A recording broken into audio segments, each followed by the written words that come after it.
Hello, hello. Oh God, why are you spinning? Are you there? I'm here.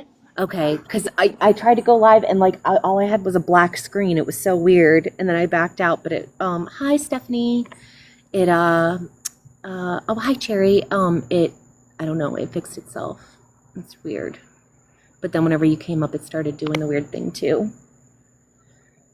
Oh my goodness.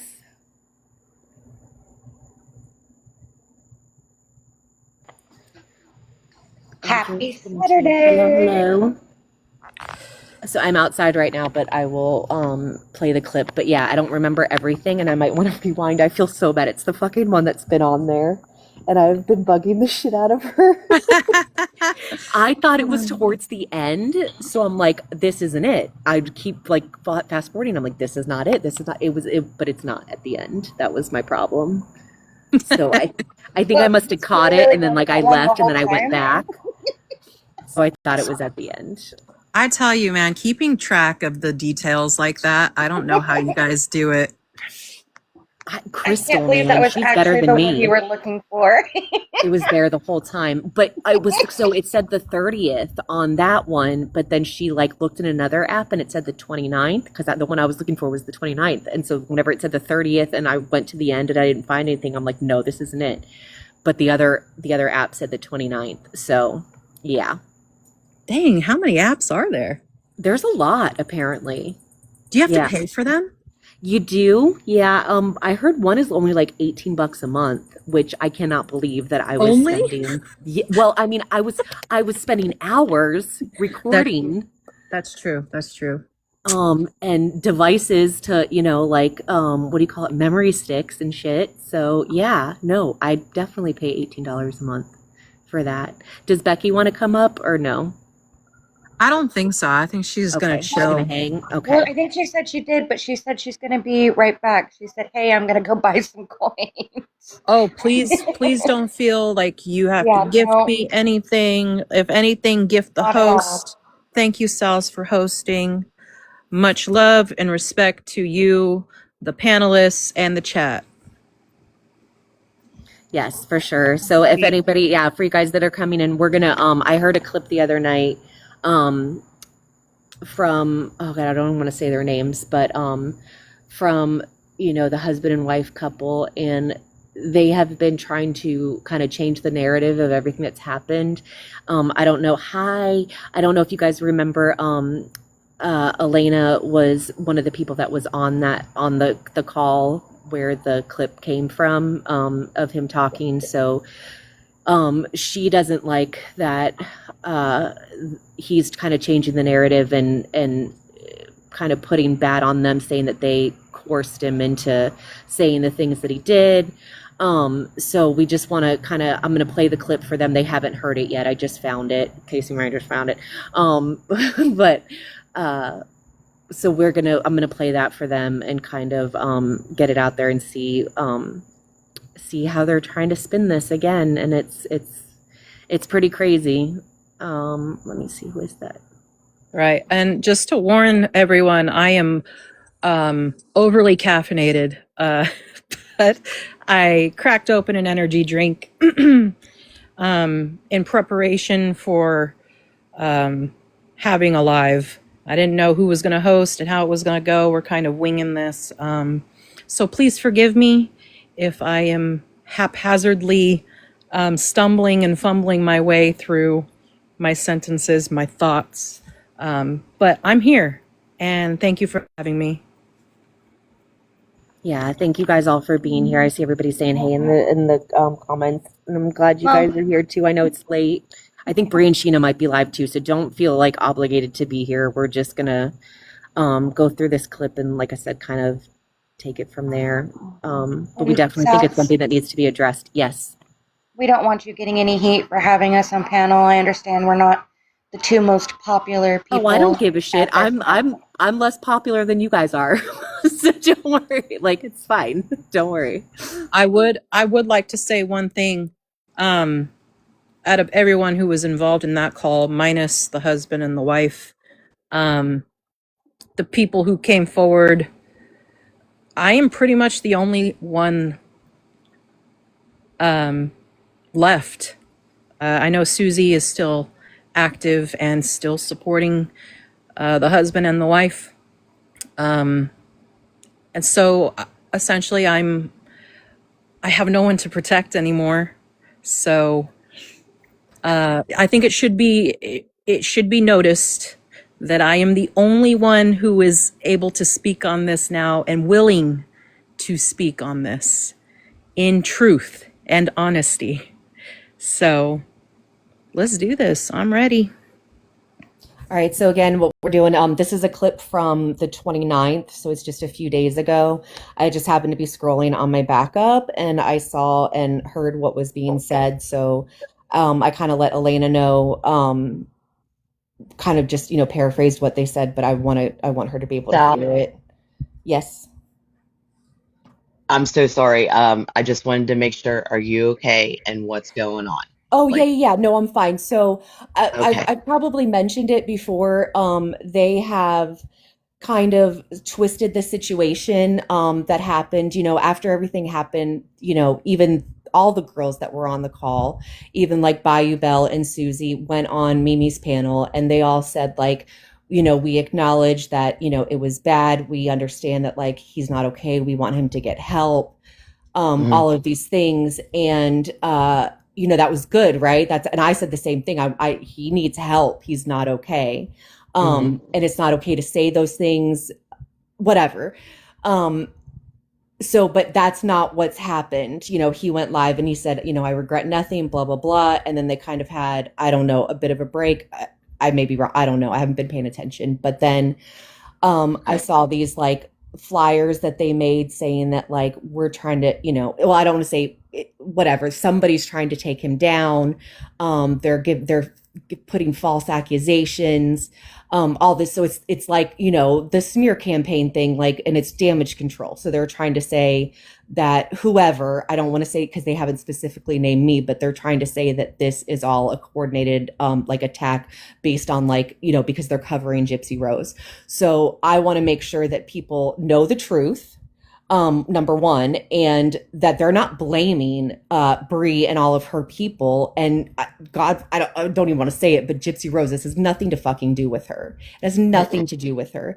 So I'm No. hearing these people who are still supporting them saying that this was, an attack from that and all this stuff. And he's taking no accountability for what was done, and it's being excused now. And it's gonna snowball. If the truth is not put out there, and they have been blamed enough for enough bullshit. So Elena doesn't like the way that they are portraying her, saying that, I'm going to let you guys hear it, but if I remember correctly, he I don't basically blame says her. that, yeah, that we clipped together his, the things that he was saying on that.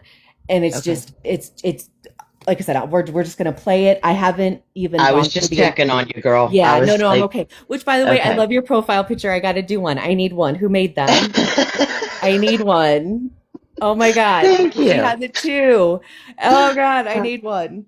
All right. Okay. So All if right. you I guys love are you. All ready, right. I'll I you. love you Oh, Yep. too. All right. Go I'm going ahead. to go ahead and play one it. thing, I have Yes. not heard the Mimi live where Susie and Bayou, and I have not heard this clip. So I'm coming in. I'm completely blind coming into Okay. this. I would, if not tonight, maybe tomorrow, if we can't get it tonight, I would like you to hear that, because yeah, I found that live very interesting, the way that they were spinning things. So maybe, yeah, we'll try to go through that too. I did Okay. as well. Yeah, and I have it as well, like we discussed. Yeah. Okay. Okay. And that's why the only thing that you'll ever Hold hear on. from Discord from me is two Let fucking me, calls. hold on. Let me go back just a little bit. To 3 hackers. I mean, they were specific. I gave your information to 3 hackers. Now that shit is threatening to me, Then Yeah, she said, so, I mean, give me your address. I'll fly to your house right now. yep, I'll catch a flight. Oh, Yep. sorry. They were talking about how Fez and Puffy's situation is the same as theirs. Okay. And I mean, and so that happened, and it was the same. I felt like they should have been held to the same standard. Of course, they weren't. And then And that was on the live, thing correct? happened. Yeah. Yep. It was on 2 different lives, and it actually started in the Discord, the CTW that I'm in. And Oh, so, wow. yeah, so I mean, that was a big to do. And so, Right. and the funny thing was, I mean, apparently, I guess your situation happened on a live, and they got you to go to a Discord. This shit was going on No, a live, no. and Mine then did she not went. happen on a live, Carol. What happened Okay, was, I no, misunderstood I can that. actually tell you because I don't know fucking how to do stuff. I'll just tell y'all, like, I was lured into a fucking Discord. I don't fuck with Discord. And that's why the only thing that you'll ever hear from Discord from me is 2 fucking calls. And they're with the same individuals. I'm not going to put their names out there. Y'all already know who it is. There's only 2 calls. The very first one, this is the reason why they'll never release the calls. First and foremost, because my children's personal medical information is in both of these fucking phone calls. Because it's from some fucking bitch I thought I could trust. Some other fucking bitch I thought I could trust. The other reason is because I said at the very beginning, whenever they lured me in from 2 people that I trust very, very well, they didn't know that they were being used. As soon as I got in, I said, this is fucking disgusting. It's gross, and I do not want to be a part of it. They assured me there's no fuckery, none of this, blah, blah, blah, blah, blah, blah. The second phone call, I asked for, because as Rose said before, you know, like we've never been in a situation on, so I don't do such thing. Like I don't got time for that shit. I started doing this shit because, you know, my wife is into the fighting with me, so I started doing this shit with her, right? I thought I was talking to people I could trust. So I went in and I asked for this phone call so I could try to process my feelings. They knew that. Well, why we asked for the phone call was because on Mimi's channel, he said the whole, right? Yeah, the whole if you come over here, yada yada yada. Yeah, y'all know what that was. And so then we called the thing and we were like, hey, because somebody that I highly respect. Well, let me tell y'all something. Hold on, wait, Somebody come at me. hold on, man. I'm gonna let y'all a know. person that I highly respected, you know, fucked me over and helped, you know, exploit me. But they were disappointed in something that they thought that I said. So I wanted to clarify. And that's the reason why I made, you know, a request for this Discord call. You know what I'm saying? And I wanted to explain the reason why I said what I said. What I actually meant by it. So that there was no confusion.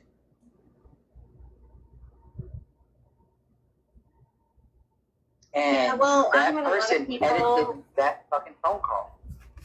Go ahead. I'm so sorry. It's my birthday. No, it's 30 minutes. I'm sorry. No, I'm just being honest. Like, there's been a lot of rumors spread about me as well, personally and professionally, and all the things. And I just came on, like, online to, like, do some art and crafts, and I thought this was gonna be fun. And I thought we were just having a good time and shit. But, like, yeah, I noticed, like, about the same time y'all did, because that this is not exactly what's happening here. And, you know, I prayed for discernment. And I think God has led me in the right path. And it doesn't matter what they say. It doesn't matter how they infer things or twist or whatever they do.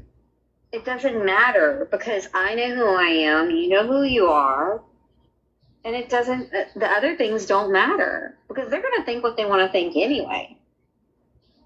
I'm not trying to prove it. Now, if you want to get in my showcase, y'all feel free. I mean, like, I'm going to get some commission off that, and that sounds very get good. some good shit in your showcase, and I get some Yeah, off of it, 'cause I got some shit off a big showcase, and this is the motherfucker. Well, you got to go off my service because see, I like literally will do some. I do some good showcases. Okay. I But what gotta check it out there. Yeah, you do. You do. I'm Oh, just I saying. didn't. Look, Medicube. I ain't gonna lie. Like Gypsy needed that like 20 years ago. I mean, well, I don't know. I don't know if that's gonna help with them like No, hey, but look, hold on, real quick, look, real talk, man. All bullshit is something. Look, man. Fuck all the dumb shit. Everybody gets talked about on this app because the moment that you decide to voice your opinion in a public space, people are going to attack you. Period. So you have to be prepared for all of that and understand that that's all static. Yeah. You got to stay focused on signal. You also gotta remember that, the whole situation with us, if you look at how it really started, like how it, where it resonated came from, it's like, it's descendant to how, like, you know what I'm saying? I feel like literally. Oh no, Rose, I'm gonna go with you on that 100. I think that she is kind of the puppet master tier behind a lot of things, of shenanigans. Shenanigans is what I'm gonna say, and that's sad. If you people are gonna take that little smurder, like micro deleted, dumbass puppeteering behind the scenes, then y'all need to wake the fuck up. And that's just my opinion. And that's for entertainment, ball-headed purposes only. Bowhead Hochi. Yeah, she does everything by proxy. You know what I'm saying? Like, and also the fact that we're team no baby, which means there is a baby. It's a real life baby. However, that baby did not come out of her body. Nope. So It did not come out of her vagina. I can tell you right now because I done seen her vagina. She showed it to everybody. You shut the fuck up. No, she showed it to everybody. She showed it. The tape was like very short. Okay, girl. We use TikTok safe words and we say bye. that baby did not come out of her body. I mean, maybe that baby's cabbage, but that Gypsy ain't that baby mama. that baby did not come out of Gypsy's body. Her taint. That taint is very short. That would have blew out her taint. And so the fact that we believe that and we talk about that, I know they don't like it, and that's fine. You don't have to like it, but like last I checked, we live in America and we have freedom of speech. Freedom of speech. And like we want to use our like she's the real runner of this man. to make discernment on things, and it just really doesn't add up. And I literally just posted a picture the other day showing like Gypsy has a belly and is flat stomach it 3 days before she has her baby. Like it doesn't make sense. It really doesn't make sense. That's Like right. And if you look at the images that Krusty posted on her own social media on Christmas Day, those pictures came from Christy. That is 3 different absolutely sizes right. on one day. She posted those, and Wow. I think Christy kind of like that. You gonna make me put on that Christy motherfucking gonna be the downfall of the whole motherfucking road. She gonna be the raid. Krusty is the raid, y'all. Come on now. Yeah. Let's give Krusty a holla. Yeah, no. Krusty to the front of the class. Krusty Krab. Watch what's calling it Krusty. It's Krusty Krab. No, What's wrong look, with you? I'm just saying, if you want to expose her, fucking do it. Don't, you know what I'm saying? Beeswax, you in trouble, girl. 5 minutes. Wait, what I did? What I 5 minutes, bees. 5 minutes. Listen to the Ronditis. That's right. Ronditis. This is her live. Shit. Oh, wait. Is it your birthday? Not yet. Yeah. About 24 minutes. Because All right, I didn't listen to the whole thing, so I don't know if they talk about it more, but I'll go ahead and pause there. How has that lady seen Gypsy's vagina? Like I said, it sounds like they're from a fucking cartoon. Like, I can't believe, what the fuck are they saying? Like, it's so insane to me. So I can tell you exactly how people have seen Gypsy's private areas. Same as I still have it on my Chromebook. Chewy and Rose and 1 ounce of Jameson made sure to send me the complete video of Gypsy and the holes unredacted. They were passing that around like it was Skittles. Stop it. I heard that he was What? asking for it. I didn't know that he actually got it. And that's It is on my Chromebook right now. Out of respect, I will not show that or play it because that is disgusting. But Chewy and Rose and 1 ounce of Jameson made sure that was sent to me. The entire 45-minute video, completely unredacted. Oh Oh my my God. Oh my god, oh my god, Also, oh my god. I just want to say something. Them having Cindy Lou on their panel, I think everyone should be aware that we were told, in fact, we were warned by Chewy himself to avoid her because of some legal stuff that was coming her way.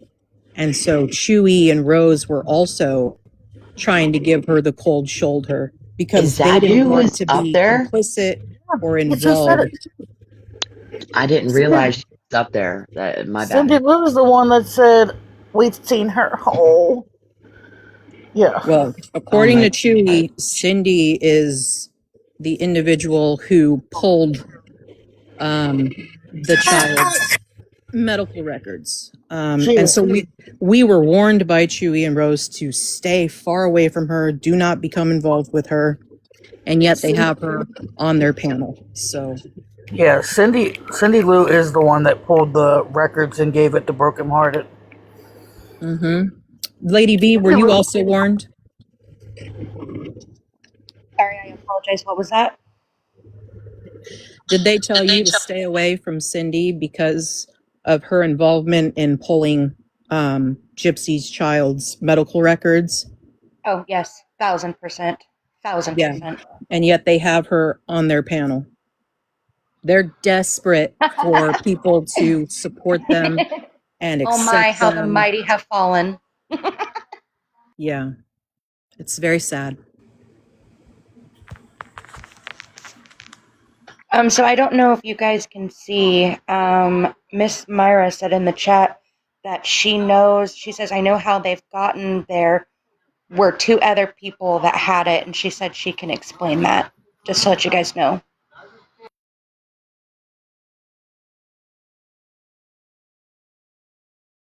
Does she want to explain on panel, or is this something she wants to handle privately? I want to give her that option because of what she experienced coming forward and doing the right thing. She did the right thing. I seen in the comments that she can come up for a few minutes, but not my live, so totally up to Salz. I want her to be able to speak, but I also don't want to upset anybody in the chat. If anybody is against this, let me know. I don't want to oh God, guys, I don't know. This is a very difficult position to be in. I would say this is an opportunity to get clarification and enlightenment on something that's very important to our community. So if you can set your feelings aside, I know emotions are heightened around certain circumstances regarding Myra and, past people, certain individuals, but please, listen to what's being said and try to hold your biases in check for who is saying it. I think she means well, and again, she's risking exposure by speaking. So I would just ask, please be respectful. Right, and I have no separate. issue, no problem. So Okay, we're just going to separate the two things.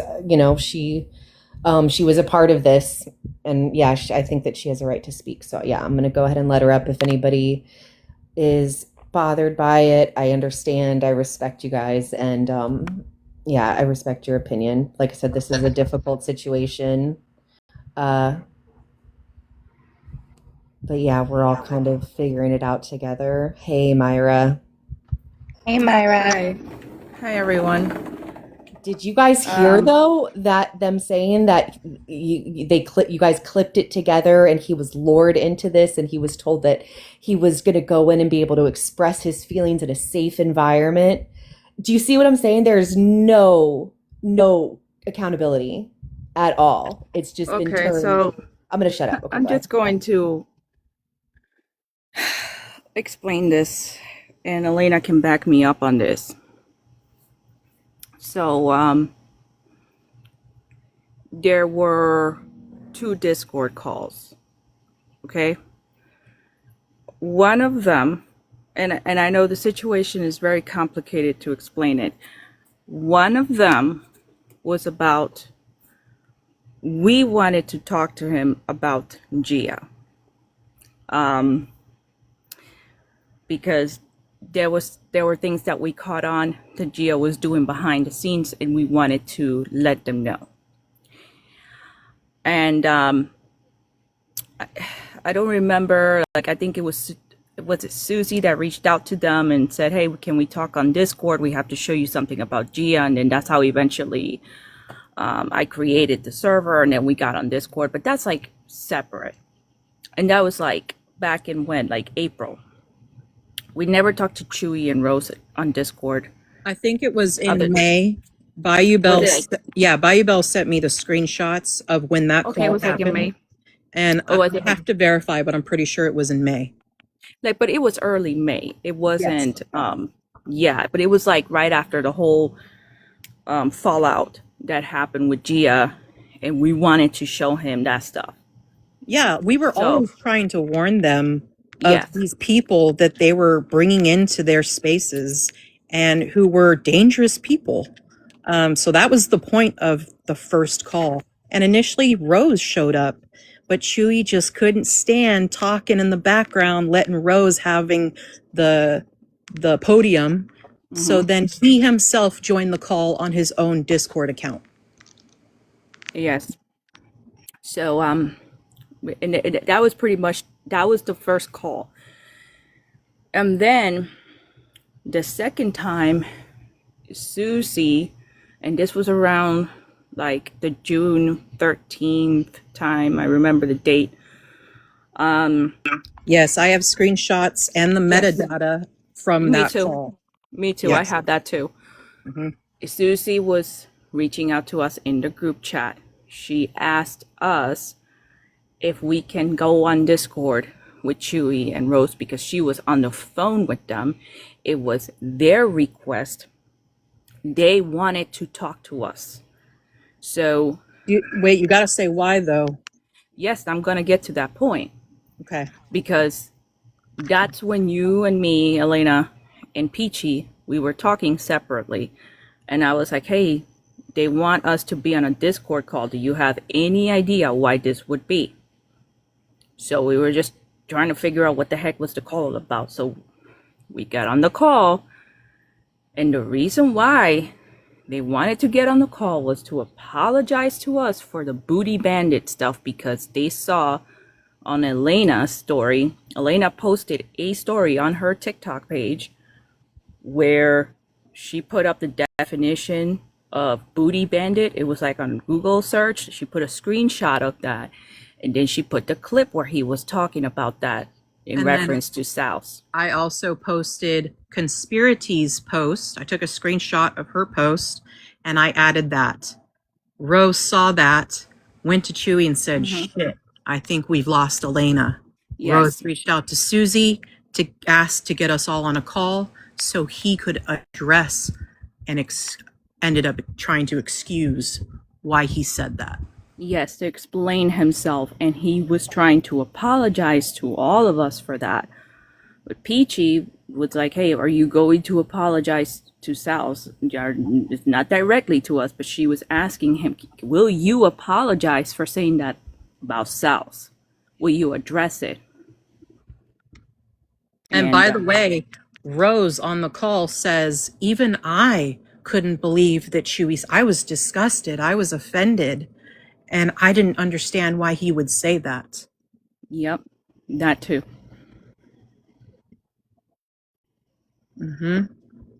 Again, the call, it didn't matter what solutions or what advice we offered him. He was not receptive to any of it. He didn't want solutions. I gave him a solution. Remember the solution? We all did. I said to him, I said to Rose directly, hey, I understand everybody's angry. There's that situation, but if somebody messages you, like anybody from your community or anybody that doesn't like Salz, like all I said to her was, hey, will you just try to ignore it and just tell them, hey, don't tell me anything about Salz. I don't want to hear it. Don't, so they could focus on whatever they wanted to do on their TikTok panels or whatever, instead of continuously talking about it. So that was the solution that I provided to them. And I chimed in. I chimed in after Myra said that, and I said, when you surround yourself with people like Mimi, and you allow her to host you on her panel, and she is a predatory person on people's vulnerabilities. When you surround yourself with someone who does that and who will stream someone's live and benefit from your reaction, your emotional volatility, that's not a friend. Yes, we did mention that to him too, because I did ask him, weren't you on panel? Was it like Mimi held a live and they were playing a live replay? And you gave credit to Susan for being the only one, yes, who said something. For being the only one who said something, and everybody else was like. And Susan said, "Okay, Chewy, calm down," and he doubled, tripled down. Yes. And what did he say when we said the stuff about Mimi on the call? He said, that I was right. That we were right. Mimi hasn't done anything to us. Yes, he said that Mimi will continue to defend them. And I said to him, well, I'm sorry, but I don't think that's a real friend if she's going to continuously, talk about it and get you all riled up for it. That's not what a friend does. I'd also told him, I said, it's a pattern of hers. Anytime Mimi has a big panel, she'll go all day and she'll drop little Easter eggs. Yes. Oh, I'm having this live tonight. You don't want to miss it. And then she'll have her live and she'll panel a victim in some capacity. And she'll get a percentage of the gifts. I don't think a lot of people realize that. Like, when you gift someone in a live, the host gets a percentage of that. Yes. Not only that, but the agency that Mimi is a part of, or was a part of, they have hours that they have to clock in.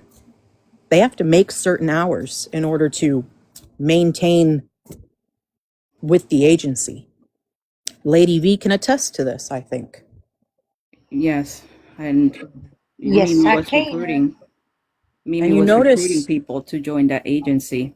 Yes, and you notice shit always pops off on Wednesdays or Thursdays, and the lives are fueled throughout the weekend until the next Wednesday. And what happens on Wednesdays, Salz?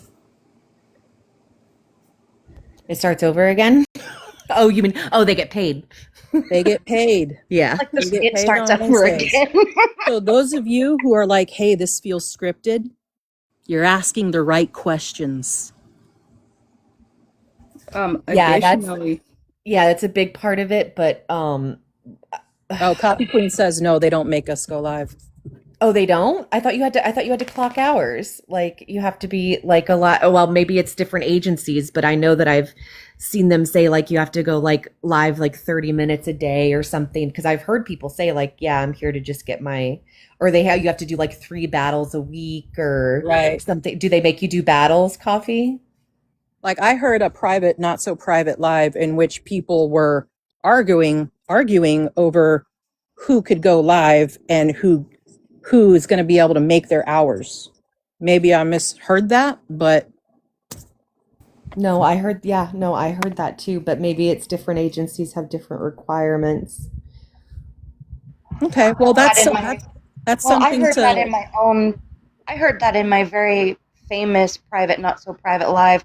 That conversation actually happened on that live as well with all of us who were going to. We all needed to get our time, and every single one of us needed to be able to go live as well, not just Mimi.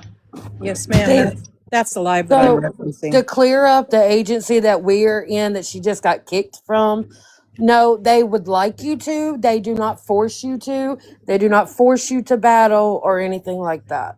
No, they It's don't. absolutely free. And if, like, say your account goes down, that's when they step in and they try to get it back. Did But you no, they see? don't. They don't make us go live or nothing.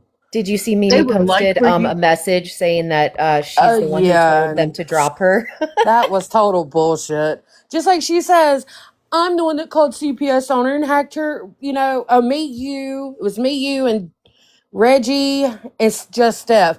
We supposedly hacked her phone and her TikTok, and we called CPS on her. She's fucking delusional. Yeah, she's grasping at straws, trying to find anything. I said, did you see those, Sal's? What, that we were all involved with it? That we hacked her shit and called CPS? Yeah, Did you see yeah. the- I heard I was in another gang. I'm always in these gangs of people. So I was going to point that out too. Like, they were talking about, bringing their concerns about Mimi to them. Sparky did that as well, and she was ostracized. There was somebody, Pony said the same thing. Like, Mimi is not good. She was ostracized. So there's a lot of links together, and you just have to look at the common denominators, and I don't know. But I mean, I know that she's on the outs right now, but she will work her way back in, just like they are trying to. I need to post it. Let me see if I have it on here, but I'll kind of read to you, if I can find it, what they are claiming is happening to them right now. And I mean, I'm sure by now everybody's heard the phone call, and I'm not trying to sit here and be like, I'm a victim, blah, blah, blah, whatever. But it definitely wasn't whatever it is that I did, whatever the worst thing that they could say that I did, nobody deserves to be talked about the way that he did. So yeah, they have this thing, and it says, truth, justice, Claudine. We will not be silenced, bullied, harassed, falsely accused, attacked, intimidated, canceled. We see you. We won't be scared. We stand for Claudine Blanchard, a voice for the voiceless. Our mission, justice for Claudine, truth over lives, awareness, accountability, never forget. To those sent to silence us, we won't quit, we won't disappear, we won't be intimidated, we won't stop speaking the truth. Truth is louder than lies. We see through the lies. And they actually have like a phone. It looks like a phone, and it says, the ship is going down. Oh, wait, I'm sorry. The person's name is someone sent to attack us. The ship is going down. We're going to expose them. We'll share things about them people aren't going to like. We want to cancel them. We're not going down, or we're not going anywhere. We're just getting started. We will get through this. Our message, our purpose, our power. So I don't know does that sound like somebody who's like getting help with his emotional issues that, because he like threatened, a random person on the internet? I don't know. Well, I just number have to say one, this. sorry, go ahead. Look, I understand there's people that they want to hear the call. They want to hear what was being said on that call. There was a lot of stuff that was talked on the call. It's not what was on the call. The last 20 minutes of it, it's when I heard him say, I know who Salz is.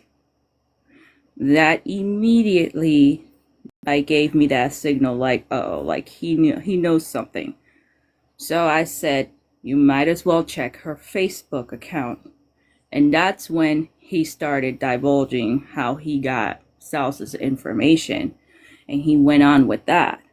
It should be noted that when he confessed all of that stuff, it was at the end of the call, and I had dropped, Peachy had dropped, Susie had dropped, and Myra was already I want to say 80% asleep.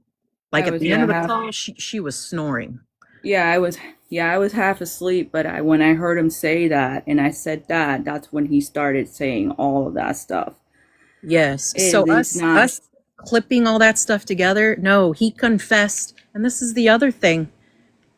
We didn't rile him up, okay? Nobody did. In fact, part of what I do in working with the mentally ill, people who are in active psychosis, you're trained on de-escalation.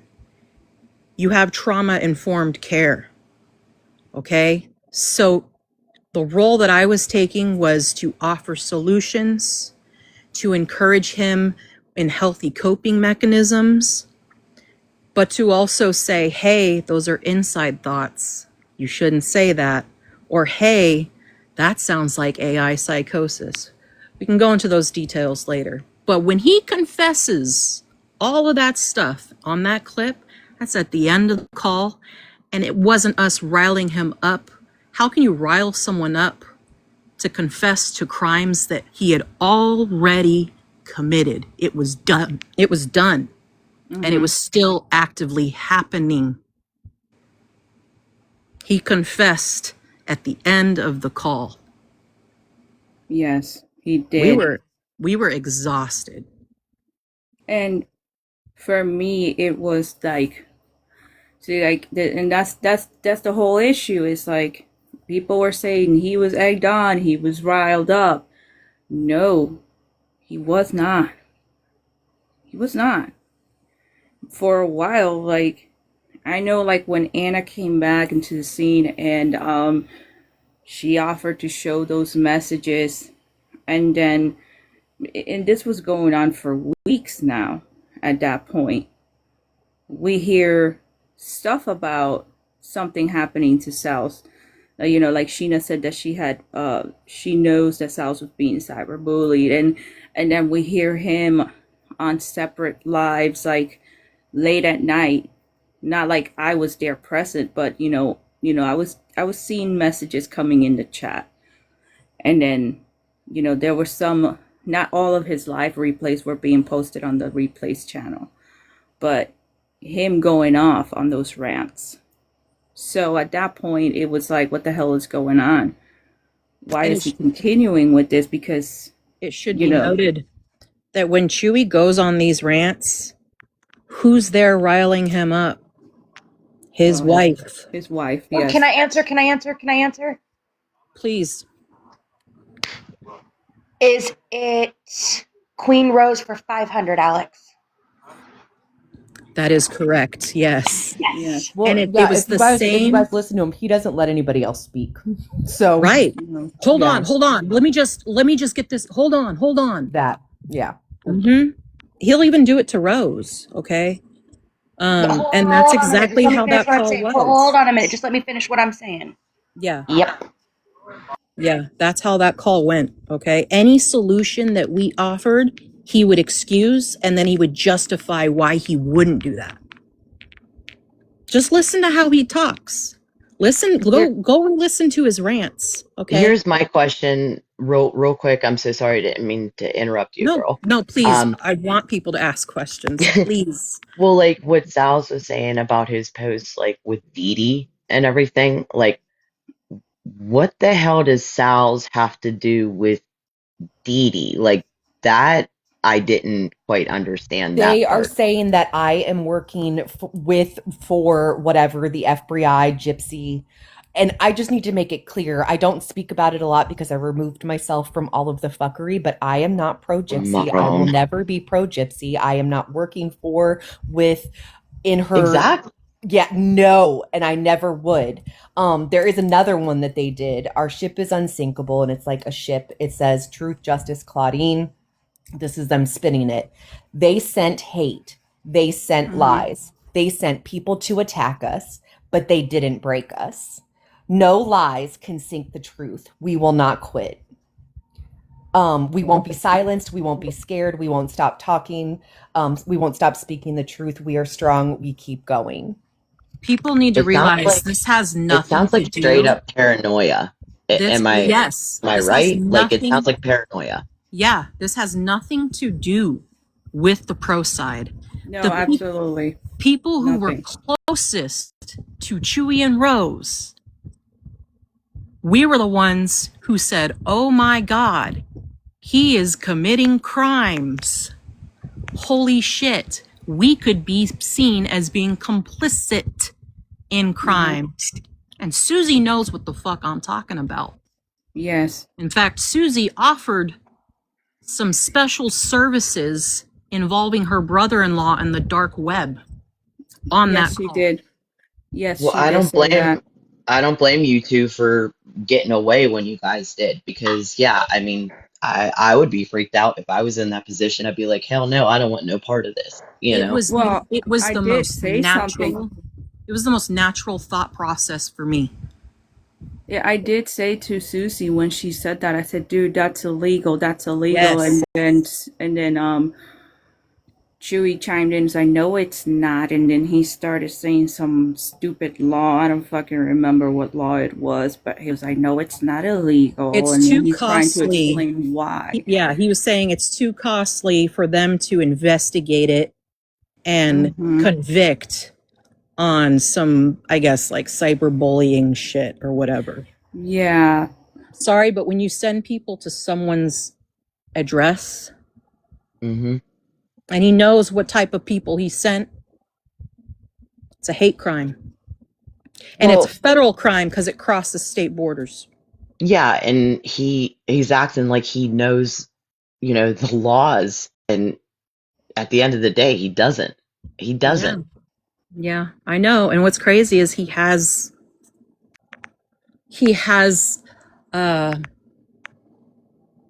people who are in the legal field. They're advising him, still supporting him. I don't know how the hell they can do that. Unless they themselves are also complicit in the crimes. Yeah, I don't know if I unblocked that one specifically, but allegedly. I want to say allegedly. Yeah, those specifically. But if anybody knows these people that we're discussing, minus the couple, they are welcome to come in here and speak for themselves, talk about it. I actually wish that they would. Me too. Yeah, maybe they have tunnel vision and they're seeing things an opposite, a different way, and maybe it would enlighten them, because there is still this narrative being pushed that they never spoke about me and I was relentless. If anybody does, acknowledge that it was wrong of what he said, I pushed him to it. I made him go that far because he was protecting his family. And I want to bring up too the text messages that Mimi posted on her page. I think they're still there, of her between her and Lady V. It starts out with them talking about playing a clip. We couldn't figure out what clip it was. We have now. So what it was right around the time that Bree's Discord had gotten leaked to Becca Scoops, and I was being accused of being a predator because even though I didn't have the photos, never claimed I had the photos, they said I went to their Facebook, I saw pictures of their children, that made me a predator. So I said, I asked Brianna live, I said, there's pictures of kids in there, right? And she said, oh yeah, absolutely. There's private family photos, everything. So I said, okay, well that by their logic, that makes Becca Scoops a predator, correct? So that's the clip that they were talking about playing. And the reason why Lady V was saying we got to wait and get confirmation from Becca was going through and making sure that for some reason, I guess they thought that I was in Bree's Discord, and she was confirming that there was no pictures of their children. So this was on March 29th, about 2 weeks after, the whole blow up happened. It was on the 15th, I believe. And so they knew on the 29th then that no photos of their children had been posted. If I was the person that they think that I am in the FBI doing this for Gypsy and I'm a creep and everything, Becca Scoops would have found it, right? They didn't. So they knew that this was not an issue that happened. But they still continued on to push that narrative, to call me, oh, bye, Adrian, to call me everything that they did. Like I said, I just want to point that out, that they absolutely were aware, number one, and number two, and we won't get into all of this, but they are definitely in contact with Becca Scoops, and she is aware of a lot of the things that they are doing. And it's, again, concerning because of, how they believe and how they act and everything else, and, how they're treating people. And yeah, so I'm all right. I'm going to shut up now. Would you like me to explain that part on my end, Miss Salz? Yeah, no, go ahead, please. Yeah, elaborate. So, you guys know a couple weeks ago I went on Sheena's panel. That was obviously extremely hard. It still is.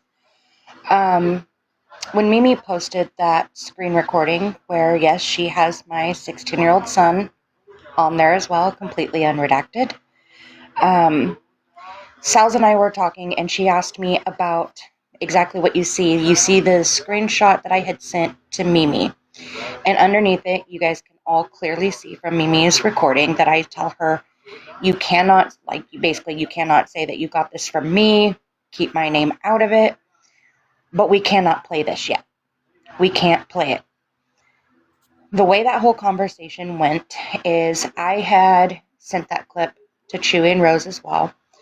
And Salz and Elena, can you guys please confirm for me that you have seen everything that I'm getting ready to say?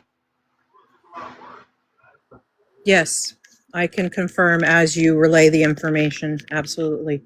Yeah. So I had screen recorded that exact circumstance that Salz just explained, and I can play the clip if you guys need it played. In the caption of the email that I wrote to Becca, it says, let me pull it back up, hold on. It says on March 29th, what I sent to Becca at 12:50 p.m. It says, Predator comment by Salz about you, and I sent her the clip. When that happened, and when I had sent it to Chewy and Rose, they were ecstatic about that. And that really brought Salz onto everybody's radar within the Becca world. And what happened from there is Chewy and Rose had told me to tell Mimi that she could not play the clip, she could not do anything until they entered the chat and either had stayed in the chat or gotten on panel. And I needed to confirm with Becca that their children were not in that Discord. If I can interject real quick, because there is a part that I forgot. So after, whenever she said that, she said, because if, kids are in there, it would go legal. So what she was saying is if I, posted photos of their children, that they would come after me legally. And yes. I want to tie that into, again, why people are like, oh, why did it take so long? Which it was not even 2 weeks, but why did it take so long for them to disclose, the phone call, to me and, everybody? And that's because he said that he wanted to get my information so he could take it legal. And then part of the reason was they realized, okay, he's not taking it legal.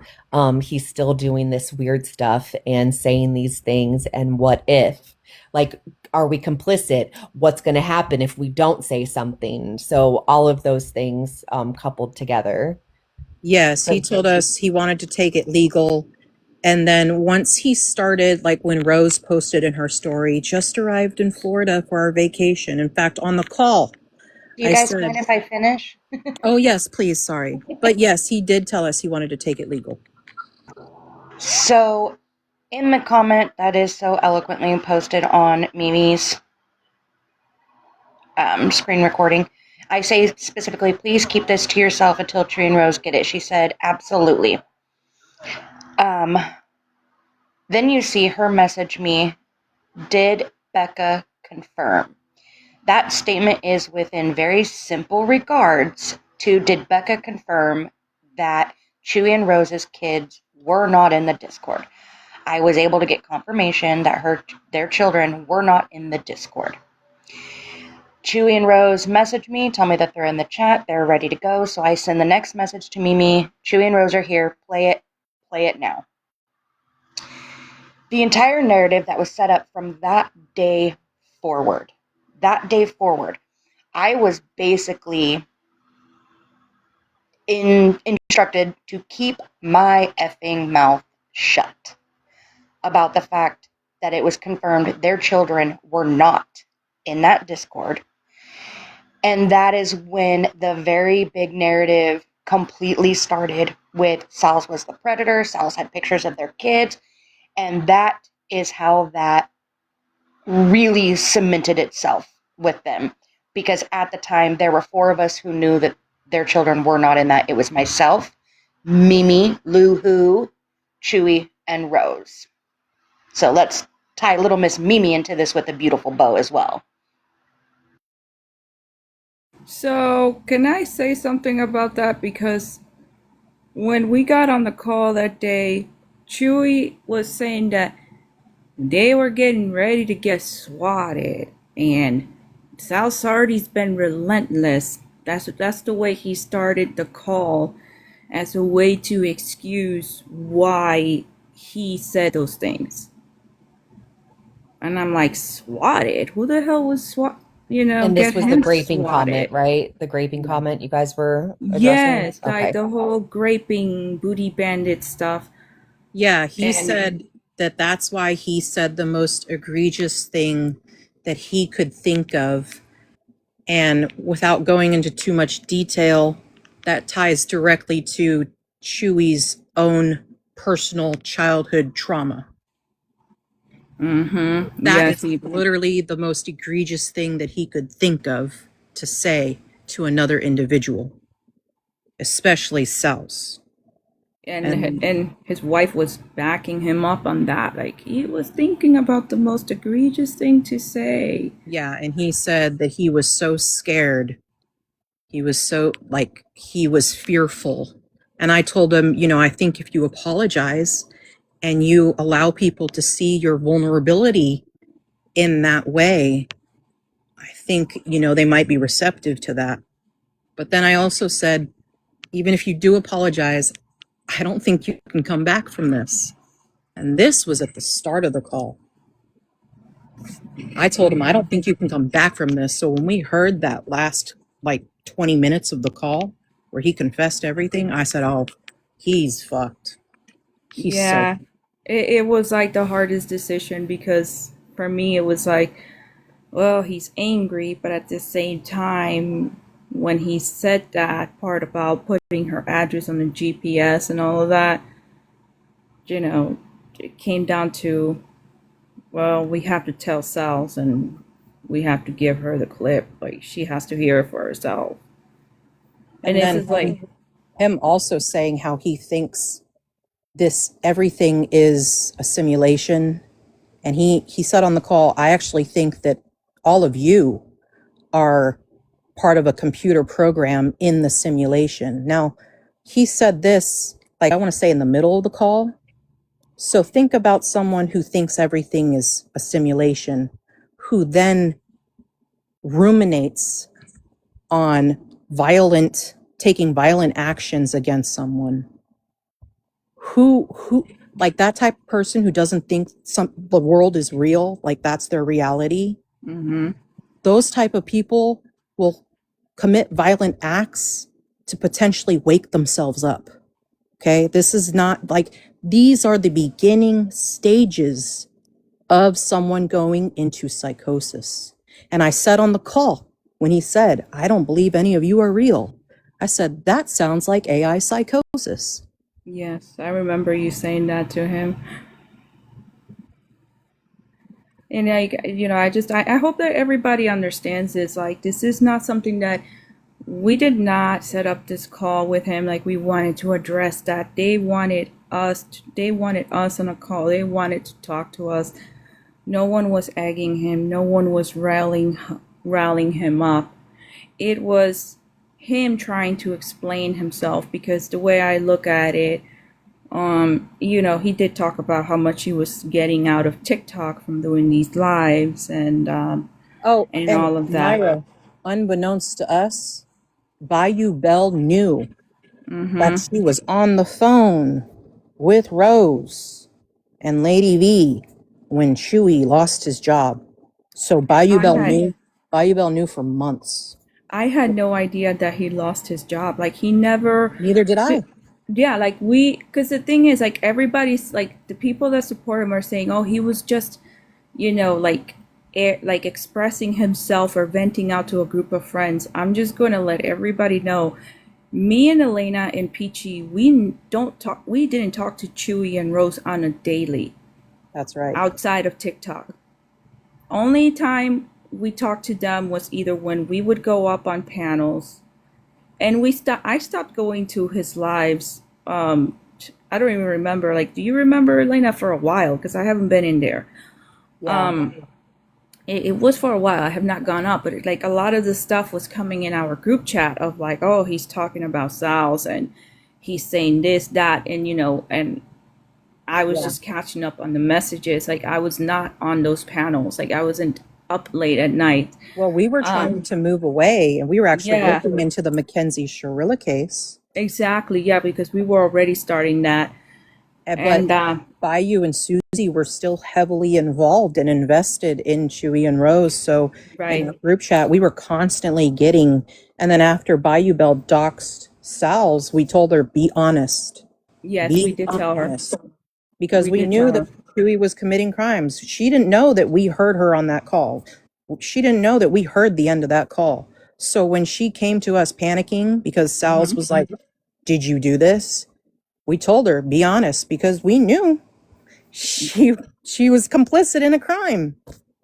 And what's the other thing too, like, for me, because remember when we told her to be honest and we were talking to her that morning, we were on a call with her and we were on messages too after the fact.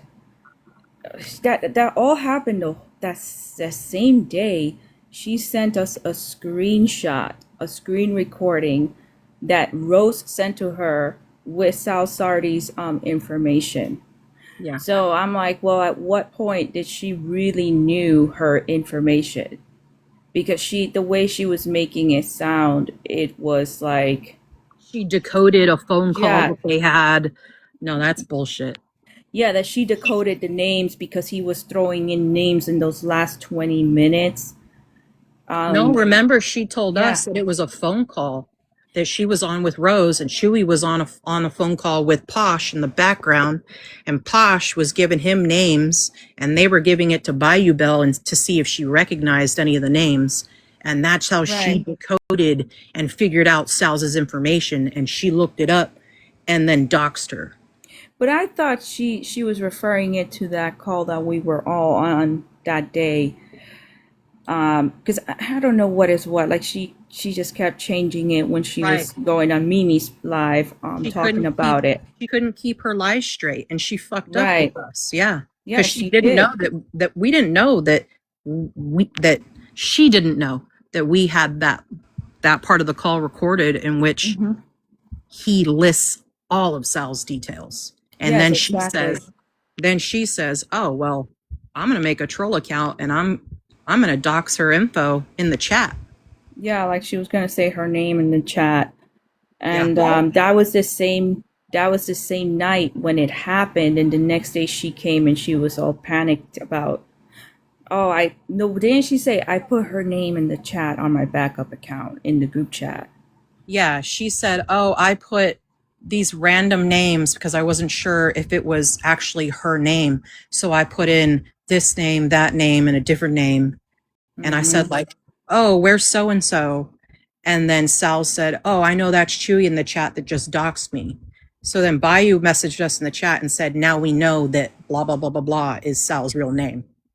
Right. But it's just like at that point, like when she sent us the screenshot, like the screen recording, it's like I felt like she knew way before. I agree. Because like she's known a lot of stuff that we are just now finding out because of Lady V. Exactly, because we had no idea. Like we do know that she and Susie were always in contact with them outside of the app. Like they would talk to each other like on the phone. And V can verify that. So Bayou Bell and I used to talk just about every single day as well. I'm sure it's pretty clear now that everybody knows I talked with Chewy and Rose for hours on end daily. And if I may, while you guys are bringing up Bayou Bell, I would like to say very, very clearly to Bayou Bell, and I know Chewy and Rose, I know you're going to hear this, so I'm going to make this very clear. I know Bayou Bell, I know you sent the screenshot of my work in that chat. And if anyone calls my work or tries to disrupt or take any type of retaliation to me in any way, shape, or form, you might want to step back and be prepared. I'm going to say that real clear. That is why before I left the group chat with Susie and Bayou, I sent them a message and I said, I can't protect you guys anymore if you choose to continue to support Chewy and Rose. If you do so, you can be seen as being complicit in the crimes. I can no longer protect you because I had secured all of our anonymity. Everyone that was on that call, I had secured all of our anonymity and our protection with Sal. She gave her word that she would not out us. And then when Bayou Bell and Susie got on that panel, they fucked it all up. Because they knew they were scared. They were scared because I believe they're much more involved than they ever let us know. Yeah, like I felt the same way as soon as she gave us that screen recording. It was like that was like a big giveaway for me. I'm like, well, she knows more than what we were led on. Yes. And mind you, like it's, I did not come back to this app to be involved in some messy stuff. And genuinely, we had our friendship group. We were just, talking about personal things. We were talking about the stuff that we were seeing, and we were talking about cases, and we were joking around. None of that stuff. I didn't anticipate for this to be this bad and for all of us to get dragged into it. It's not something that I wanted to be a part of. In fact, at one point, we were trying to figure out Lady V because we were trying to protect Chewy and Rose. So we were digging in deep on Lady V. And by digging in, I mean watching her moves. Okay? And we didn't like what we were seeing and what she was saying on panels. And we tried to warn Chewy and Rose. And what did they tell us? Oh, we don't trust her. Well, we're keeping her close because she's trying to get close to Salz for us to get her information so we can take it legal. Yes. We tried to warn them. We tried to help them. And come to find out, they very much knew exactly what Lady V was doing. They had her wrapped around their finger, and they still have Susie. Right. After everything that Susie knows and witnessed, she's still, my mind is blown. I think that part of the call where he mentions me, and I don't know about you guys, but I hear his voice change when he says that, and he almost takes a breath with it. And Lady V. Yeah. She would have done anything that I asked. And that's just it. I did. And behind the scenes, your guys' side of the experience is very similar and different in so many ways to what I experienced on my side. And Myra, I'll tell you, one of the things that Elena and I discussed today and yesterday is realizing Chewy strategically placed all of us, specifically me, where he wanted me. And I stayed pretty isolated from you guys. Yeah. And looking back, Elena and I discussed, and if I may say it, Elena, we discussed if Elena and I would have talked, we would have figured things out so much sooner. Well, I knew that we fucked up. I knew that we fucked up and we went after the wrong person when you were exposed on Pretzi's live and Chewy was in the chat saying, no, we never gave her any tasks or missions, when he had just told us that he knew they sent you to Salz to get her information. Yeah. So I knew he was lying at that point, and I said, oh, fuck. We lost Lady B. Yeah, and then there was like those multiple times before it led to that call. Remember when we were just seeing how he was talking and then he was lying on the panels, and even after the call he was lying and saying like, oh, it's Sal Sardi doing stuff to us. We didn't do anything to her. At that point, never showed any proof of any of that. Yeah, they showed no proof. They just kept going with it. They stated it as fact. Like, we know she's behind these accounts. We know that it's her. Well, yeah. No, you don't. Show me the proof. I beg anyone on Chewy's panel since the call came out, just ask them to show you any shred of proof that Salz has done anything, been behind an account, an IP address that leads back to her, any shred of proof beyond what's been fed to them through the grapevine, the bullshit grapevine that is this anti-pro bullshit community. I'm talking screenshots, like phone records, something, a single shred of proof to show that Salz did anything like that. They don't have it.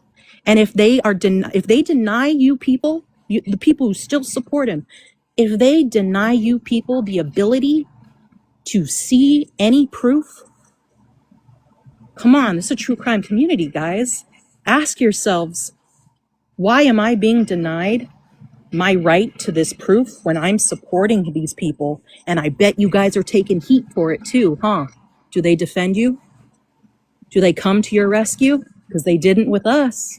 No, they did not. And the way he said it to us towards the end, it was like, I know this is going to affect all of y'all. He did. And I'm like, fuck, like, I'm sorry, excuse my language.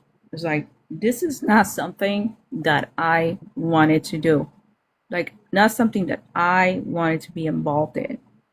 I don't know about on your guys' end, but on my end, with every talk that they had with me, and it's almost hard to put into words, when things would be brought up, and then it wasn't always the telling me what to do. There was those suggestive manipulations, as I keep calling it, with, well, if someone did do this, well, if we could get a hold of this, well, if we could find this out, is how a lot of those started on my end.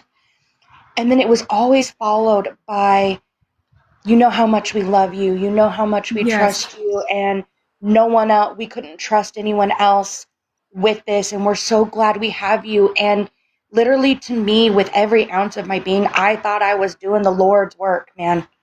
I thought I was out here for the greater good. And but that's how they made us feel to be. Okay. It's human nature. I'm not alone in that.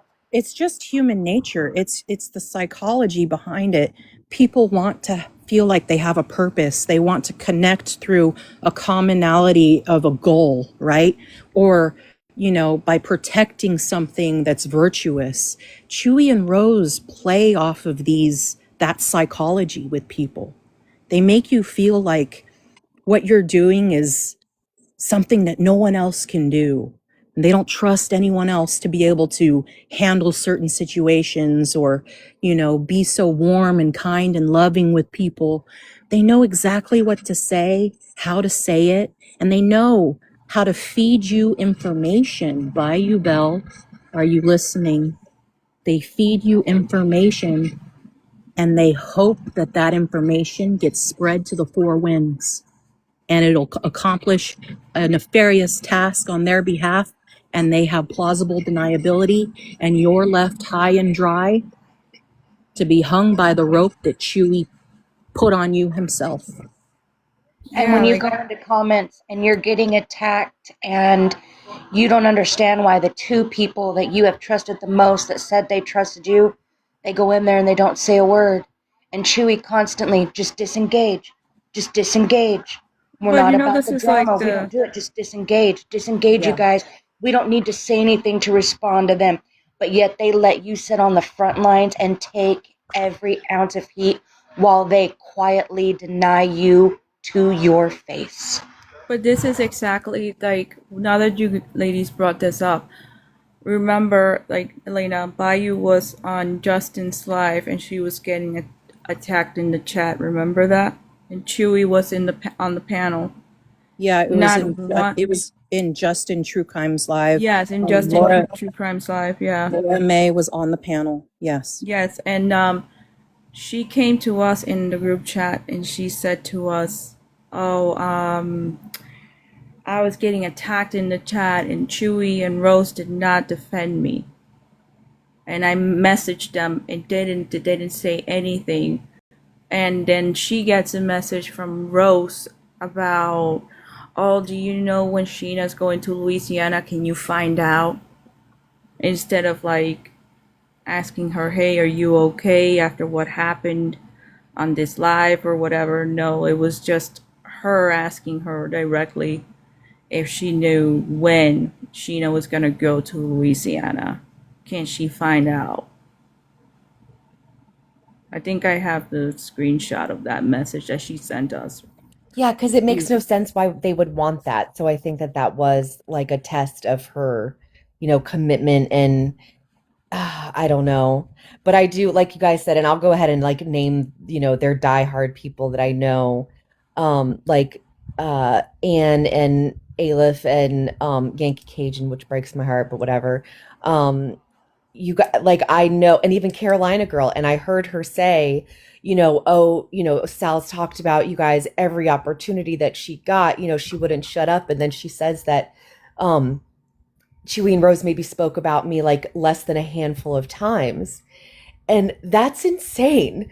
It's insane because I literally have like in one, not even in all my like other memory things, I was trying to put like a thing together, a folder together, and I had like 65 clips just on one thing. And I was like, this is insane. I can't keep going. Like, there's no way for me to go through all this stuff. Or nobody's going to listen to all this. It's hours upon hours of him calling me every name in the book and being disgusting and derogatory and saying what he wants to do to me. And that's just like what was public, you know what I mean? And so for somebody to sit up there and excuse him and say that he never said anything and that it was all me, where are these clips? Because I've never heard them. Even if I'm getting up, it's typically like responding to the things that they have been doing and making sure that like making people aware. But where are these clips of me ever threatening him to make him go so far that he has to protect his family? Where are the clips of me saying that I have any info on them or that I put out any info on them, that I ever released any pictures at all of them? Where is this proof? And I'm not saying for me, because Chewie says that he owes me nothing and he doesn't need to give me fucking proof, but for you guys that are supporting him blindly. And I feel for the people who are actually here for the right, quote unquote, right reason, like they believe in what they're doing here and the purpose and the mission, you guys are being manipulated. That's not what they care about. And I'll even give the example of Becca Scoops right now. And again, she's connected to this a lot more than you guys would think. But so she kind of got turned on, right? Well, I don't want to say turned on, but she lost some support. But supposedly she was still gaining followers and, getting traction and blah, blah, blah. Well, last few videos have not been Gypsy. What happened to the Truth Train, guys? What happened to the documentary? I looked up Lori, and she hasn't posted about Gypsy since like early June, I think. And there's been no talk at all about the documentary and, the Truth Train and the momentum and what's happening. Why is that? Because it never existed. It never existed, but they needed to tell you guys something to keep you on the hook, to keep you giving them money. And then once she lost that, she knew she had to move on to something else, which, by the way, she said she would never do, remember? She said that she would make more and be more popular if she did move on to another case, but she's staying on this because she believes in justice for Dee Dee. So why is she stopping? So anyways, to my point, these people do not care about that. These people that you are like going into and supporting and respecting, yeah, no, they don't give a shit. They just give a shit about your money. They don't care about you at all. So demand that they show you proof instead of just their word, because you have supported them so long and you think they're telling the truth. Ask them to show you proof of anything, of any one little thing, because they're not going to be able to. As a supporter still, at any capacity of Chewy and Rose, you have that right. You guys realize that. You have that right to ask for this proof. I encourage you, please, really ask them for it. I mean, hard, irrefutable proof. Please. Crystal, what I want to hear from you. What were you saying in the comments? Sorry, my family just got home. I'm not going to be the popular person up here because I honestly want to know what all happened in the whole call. I'm one of those people who would love to hear the whole call with all personal info redacted. And I don't know if that's possible, but I feel like you and everyone else deserves that, to know what kind of person that he is. And they are. I agree. I would like the whole call to be heard, but this has been a collaborative effort. It's risked all of our safety to even be at this point. So I feel like that is definitely something that needs to be discussed. But I have to be honest, I can't make any guarantees. I wish with all my heart that you guys could hear the full call. But it's really something that has to be. I need Sheena. I need Sheena, because it's beyond me at this point. It's beyond all of us at this point. But yeah, I would like the full call to be released. But I'm just one voice, and like I said, it does risk all of our safety. And honestly, I don't want anyone's safety, obviously. Like, I've been doxxed before, full dox, every information out. What I think is the biggest problem right now in this community is that things are being said about the call and the people involved in the call that may or may not be true, and it's hurting other people.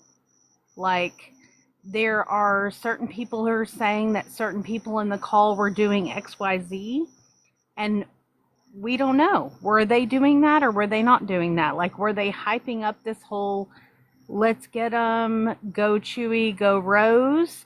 Were they trying to calm down Chewy and Rose? Were there other people spoken about on the call? Like, for me personally, as a totally not involved person, I want to know the truth about the call from start to finish, to be able to say, like, and I am not trying to discredit anyone on this panel, anyone who was in the call. Like, listen, how many of our Discord calls were leaked, right?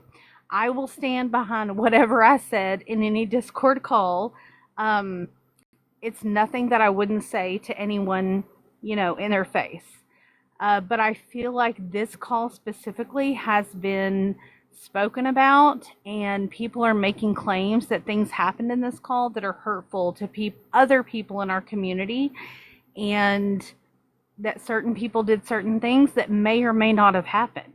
So, in my opinion, to clear those people and those other things that may or may not have been said or may not have happened, that with personal information redacted, play the whole call, let the community decide, okay, this or this did not happen.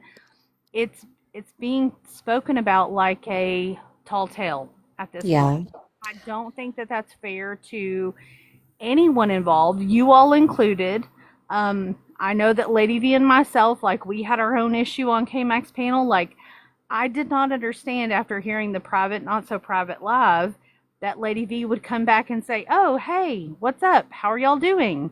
When we had already heard she's a spy for Becca and she did XYZ. Like, right. I'm sorry. Like, I'm not cool with that. Like, I'm not like, okay, yay, awesome. Tell us all the information. I agree. Honestly, when you got on K-Max panel and you went after Lady V, I was still of the same mindset. Like, yeah, fuck Lady V. Like, man, she's a double agent. She played all of us. But then I really paid attention to the details, and I look back, hindsight's 2020. And then again, when Lady V messaged me, I was like, I want to believe you. And I had to put aside my own biases, my own perspective, my version of reality. And I heard her out, and she has shown me the proof. And through our own personal experiences that involved Chewie and Rose, she is being honest. And I was wrong to think that Chewie and Rose were not telling her what to do and how to do it. I see now that I was very wrong. But to releasing the full call, I respect that. And I understand absolutely. I've been hearing the same things through the community, that certain people were spoken of and how damaging and re-traumatizing just the unknown of what was said on the call has been. I'm so sorry that these people have been re-traumatized and had to, bring up their defenses again. Was anybody else spoken about? Was anything like that spoken about? I think I know what you're referring to. So, that's not my place to tell. Okay. All right. I'll be honest. What I'm concerned about, Crystal, and I have not heard it, and I want to hear it as well. But what I'm concerned about is there's so much I think that would need to be redacted just from hearing what is all on there. Like I said, apparently he goes into his childhood trauma. I think there was something that happened. There was like some sort of medical issue that happened while you guys were on the phone, if I remember correctly. So all of that needs to be redacted. Then what happens if you only end up with 3 or 4 hours? People are still going to say that those extra hours, something else must have happened in it. You know what I mean? Like, there's always going to be that question about, and he's already saying, I don't know if you heard, Crystal, I played the clip earlier. Is saying that they pieced that together. Yeah. Already he's saying that. Salz heard the unredacted clip and then was sent the clip redacted. Right. That was not piecemealed together. That was one solid audio clip. Is there a way to verify that? Like, if I mean, and I'm fine with it. I obviously hold, like, I mean, you guys would have to be okay with it, but I hold no ill will about whatever was said in it. But I wonder if there's a way, if you guys could if we could put that part out unredacted. Is there like a program you could put it in to like prove that it wasn't spliced together? I don't know. I don't know. What I will say is the part that we heard, I didn't feel like the redactions were obvious, right? Like you could tell the redactions that you guys made were of Sal's personal information. I don't want anyone's personal information out, including Rose or Chewy. Like, I'm not trying to say that, oh, don't like put out the whole call, forget everything. Like, I don't want that. It's happened to me. I don't want it for anyone else. The thing is that there's been so many speculations and claims made about this call that at this point it's like, okay, well, did XYZ happen? Did so and so do this or not do this? And look, I get it. Like, we're never going to get every single person on that call on a panel to admit what they said or didn't say, right? Right. And I don't expect that. But as far as you want to talk about transparency for the community, like, say, like, hey, here's all the personal information redacted. If people have an issue with that, that's their issue, in my opinion. The clip that Sal's played was enough for me to be like, okay, this person is crazy. This person is not mentally stable. They have issues. But it was literally a very small clip. And since that clip has been released, there are other people saying, well, it was basically not, I'm not even saying that it was twisted, but they're saying that, oh, well, in the beginning of the call, so-and-so hyped them up and had them talk about Salz.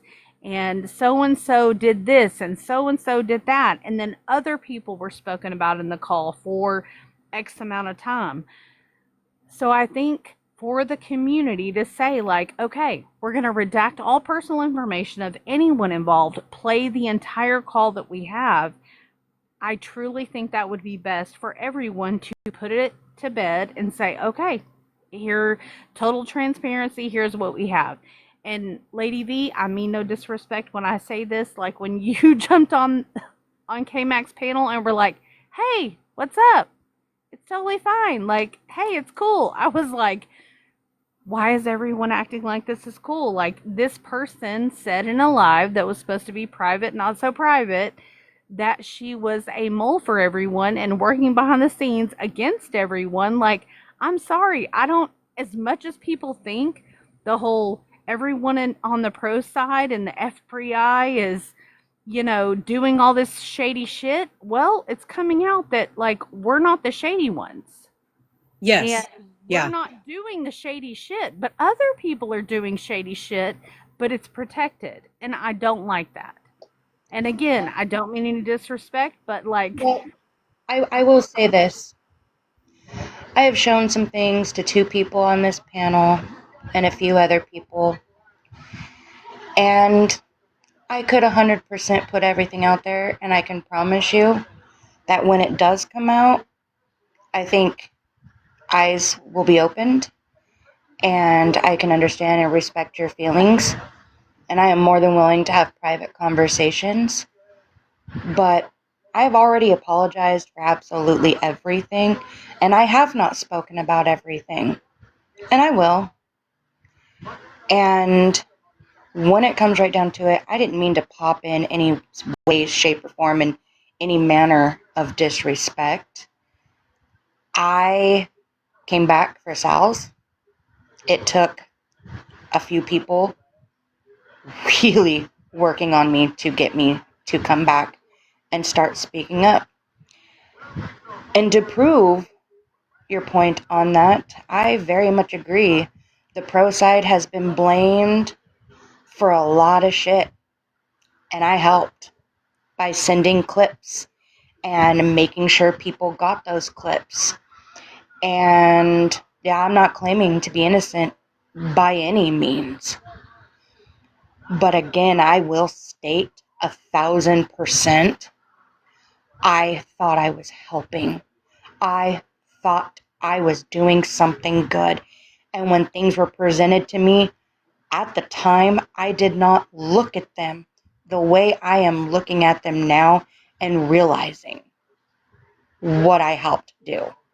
Do you really think I'm sitting up here proud right now? I'm not happy. I'm not happy with the decisions that I made. And to be honest, I wasn't exactly happy then. And But I did it. So if you would like to speak privately, I am more than willing to do that. But I am not going to sit here and air out every piece of what I have done until I'm ready. And what if I could just add one thing to what Double Standards was saying? I agree. Extraordinary claims require extraordinary proof. I 100% support the full call being released. But I believe that we are going to have, at least 3-4 days of behind the scenes work. It's going to be a group effort of Salz, me, V, anyone who was on that call who is still wanting to be on the right side, doing the right thing. I suggest you come forward now. Yeah. Well, and it involves so many people. What if you put it out and then you don't realize, and I'm just playing devil's advocate because I want to hear it, guys. I want everybody to hear it. Well, but what if you put something out that somebody is going to be upset about? And not only that, guys, remember, all of the girls have come forward, and every single one of them, including Susie that still supports Chewy and Rose, say that phone call was to talk him down. They have all said that it was not hyping him up. It was not luring him into, doing this stuff. All of the girls have said that is not what the phone call was about. Again, I understand not hearing it yourself, not believing that. I just think if you redact as much as of the personal information as you are going to, it's still going to be left up to there was time missed and who knows what happened at that time. That's just my opinion. I feel like if we can get the very most trusted people in this community to hear it and work on it with us in redacting, to then release it, I think that's the best way to go about it. I know I, for one, would love for Sheena to be a part of that effort. Double Standards, I would love for you to be a part of it as well. And even Susie and Bayou. Please, I'm begging you, please see the light, come and speak, speak now, please, because I feel this call should be released. When it does, you're going to be complicit in crimes. But to Double Standards, all respect for you. Thank you so much for putting it that way. I agree 100%. But I'm one voice in the effort. So that's my vote. I say yes. Well, actually, that I think is a fantastic idea to maybe even, because they're the ones who are saying, you won't release the call because it's whatever, so much. So let the both sides, whatever, pick someone, or each person can nominate one person from their side that they're okay with hearing it and they know that they won't repeat anything, and you guys can listen to the whole thing, and 2 people redact it themselves. We can remove everyone from it, and then that way they each have someone that will confirm that nothing was redacted, that shouldn't have been. I think that's a fantastic, that's my vote. That's my vote as well. I'm happy to be a part of that. I think that obviously people that have already been doxxed would be the best to do that because they don't want other people doxxed, right? And they know how that feels. At this point, I think there have been so many assumptions about the call, and also things said that happened on the call, and I understand that all the people on the call are not on the same page. That is truly the biggest issue for me and other people in the community. If you all had said A to Z happened and everyone agreed, it would be a different story. But unfortunately, that's not how it's been in this community about this specific call. And I'm so sorry. I'm not trying to be ugly to anyone. Like I said, I'm going to play devil's advocate and say that, like, there are many people who don't trust people who do these type of things in the back end. All of the things that were said on the little clips that were played make people feel scared and make people feel like, well, I don't want to speak to these people because obviously they are doing all these things in the background. And I'm one of those people, like, again, Lady V, when she came up, I was like, are you guys kidding? Like, why are you even entertaining this? Like, this is crazy. We heard her say she was a spy for Becca. She was a spy for Chewie and Rose. She did blah, blah, blah, blah, blah. Like, I don't trust spies. I'm sorry. Like, I don't. I'm not a spy, contrary to popular belief, and I don't trust it. And I think that what I'm saying aligns with what a lot of people are saying. Yeah, I can understand that, absolutely. But I do think that her coming back and the information that she is able to give us, and as proof as to just how deep this goes, the whole community can benefit from this.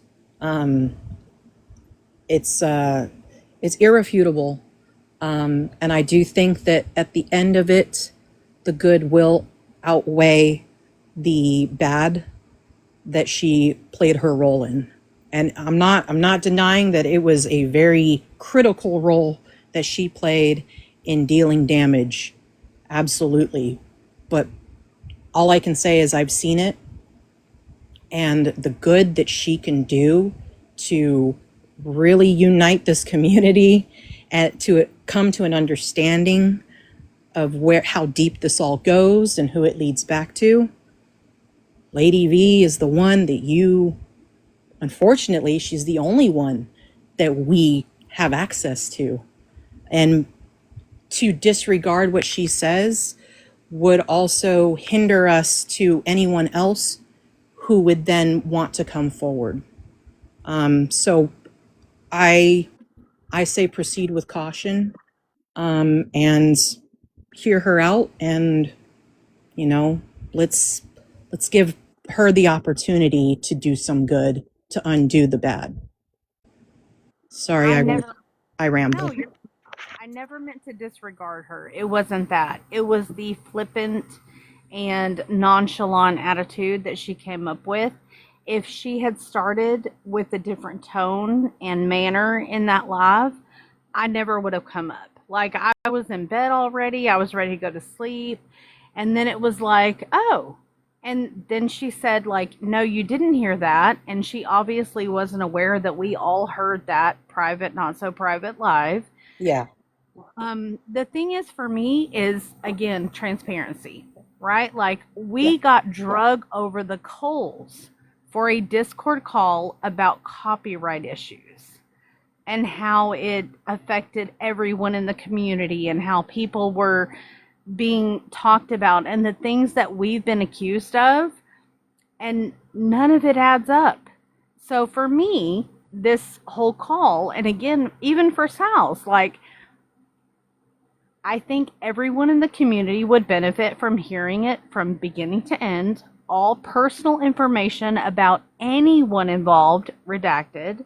Mm-hmm. That was my only complaint about the Discord calls that Becca got. And she first showed people's comments and their Discord pictures and names. And I was like, this is not journalism. Like, you don't just put people out there and leave them to the wild. Like, say what you want to say, include what you want to include, but protect people's personal identities, right? Yes. I'm not trying to do that for anybody, even Lady V. I don't want anybody to be attacked in real life. That is not at all what I'm saying. Like, the things that have been said about this call, and maybe y'all don't know, but there has been many, many talks of what was in this call that may or may not be. So to Yeah. me, that's why it's important.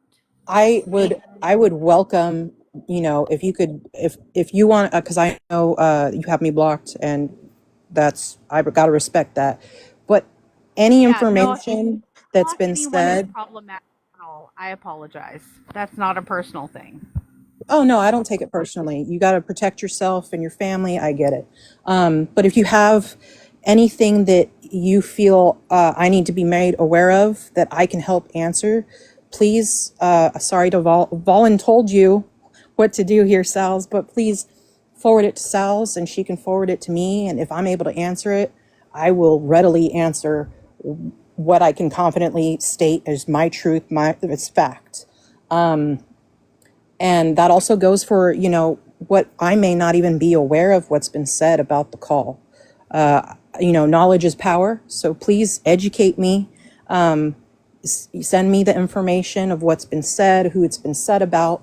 And, I need a good foundation of what it is we need to expect to set right.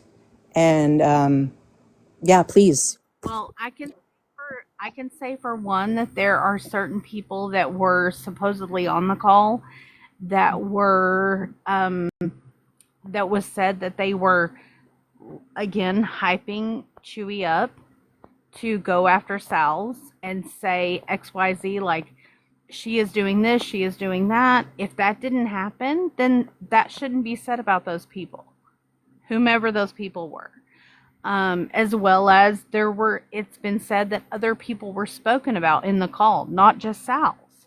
So if there were other people in the community that were spoken about in the call, those people also deserve to hear what was said about them, in my opinion. Yes, there were other people spoken about in the call, but it was to draw parallels it was to relate to Chewy with his situation, his perceived situation between him and Salz, and one individual and their history with another individual. It was not to, discredit or talk shit on. It was literally to draw parallels and relate. Right, but regardless of the reason, if other people in the community were spoken about in the call, that they deserve to hear what was spoken about in them specifically, regardless, like, of the reasons or the why, what, where, how. I don't know.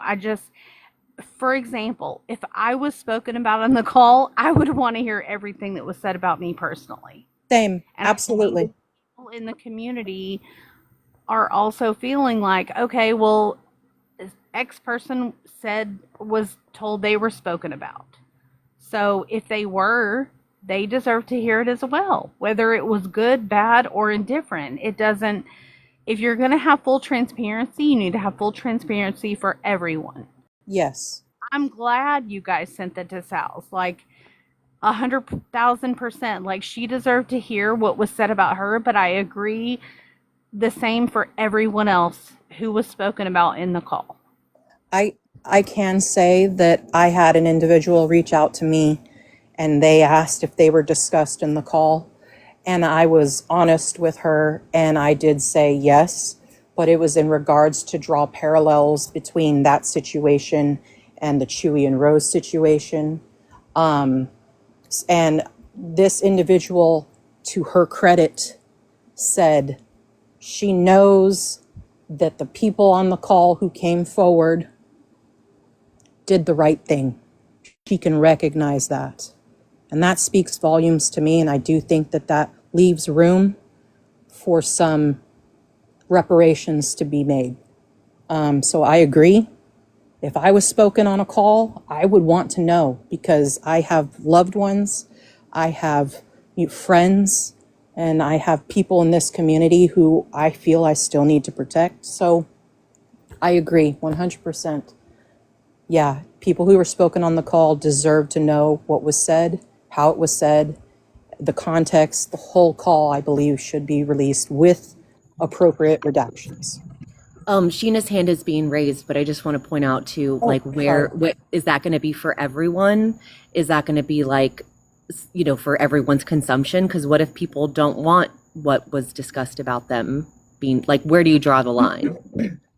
I think that that's something that we need to speak about behind, Yeah. in confidence, because again, people's safety is at hand,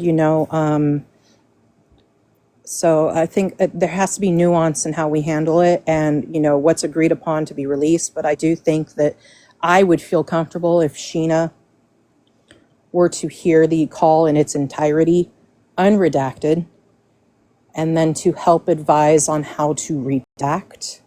But again, I don't want to volunteer people's services. It's just I respect Sheena's wisdom and advice above shit. She's like top tier in this community in my eyes. So I think we should speak about this privately, but that's not to say that I'm discrediting your concerns, Salz. I also can recognize the safety issues behind that too. Yeah. Oh, Becky. That anybody that was spoken about on the call should be made aware before it was released. And if they want their entire part redacted, I think that's acceptable. If it were me personally and someone was speaking on me, obviously identifying information, name, location, things like that should obviously be redacted. But if this is as bad as you all say, everyone involved should be aware. I'm concerned for Salz. I'm concerned for anyone else that are in these people's targets. And that is my concern. And I know Sheena wants to talk, so I will mute so she can talk.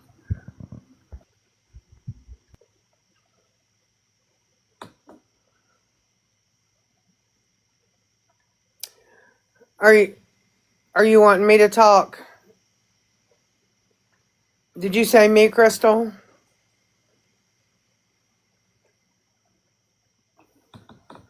Yes, Sheena, go ahead and talk. Hold on, I lost captions. Okay.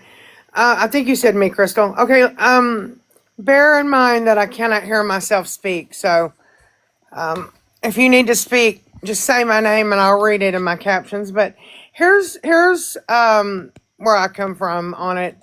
Some of what Crystal says I completely agree with, some I don't. And I'll tell you why. I see both sides of this coin. I think in this phone call, there were some people in the phone call, and you're friends with Chewy and Rose at that point, and you're probably, I don't know what's the word, supporting or going along with or whatever, and you may not want people to hear that, but I'm with Crystal on this. Whatever I say, I'll say it full chest. I'm not afraid to make somebody mad or upset. I'm just not. So for full disclosure, I think, yeah, the whole thing should be played. On the other hand, if I don't care like if it were me you're talking about, for example, in the phone call, I don't care what you say about me. I could care less unless I'm being threatened in some way like Sal's was, then that's different. Yeah, I should definitely know that. But I think the bottom line is what part was played, and I did hear that what was played was the worst parts. That is a fluid conversation. It was very fluid. You can tell it wasn't pieced together. You can get out of that, try to get out of that any way you want. Even if you piece those pieces together, it was still awful and horrible to say that about Sal's. And, like Lady V has said to me, I said some fucked up shit. I did some fucked up shit. I'm sorry about that. And she's owned that and showed me pieces of proof that maybe didn't put the best light on her, but she's been honest about it. And I think if you want to play the whole phone call for everyone to hear, if you did say things about Sal's that weren't kind, I think she would understand that at that point, you guys weren't friends. You were friends with Chewy and Rose. Yeah, you're going to talk shit, and it just is what it is. And I think Sal's is woman enough to look beyond that. But I also think what I keep in mind is no matter what was said, the right thing was done in the end. And the people in that phone call came forward to Sal's because they needed to. Sal's needed to know about that. I mean, it still kind of chills me thinking about that phone call because those threats are not they're not to be taken lightly. I'll just put it that way. So I see both sides of the coin. Yeah, the community wants to hear the entire phone call. I can see why people in that phone call don't want it to be heard. But I think as long as the people that were threatened are aware of the threats that were made against them, that is the most important part. But Elena, if you want me to listen to it, I'm willing to do that and tell you what I think. If it's just a bunch of shit talking, I don't really care, for personally. But if it's threats and, things like that, then yeah, that person needs to know, you know. But in the end, no matter who was involved in that phone call, I'm just glad the right thing was done and Sal's was able to find that out so that she could protect herself.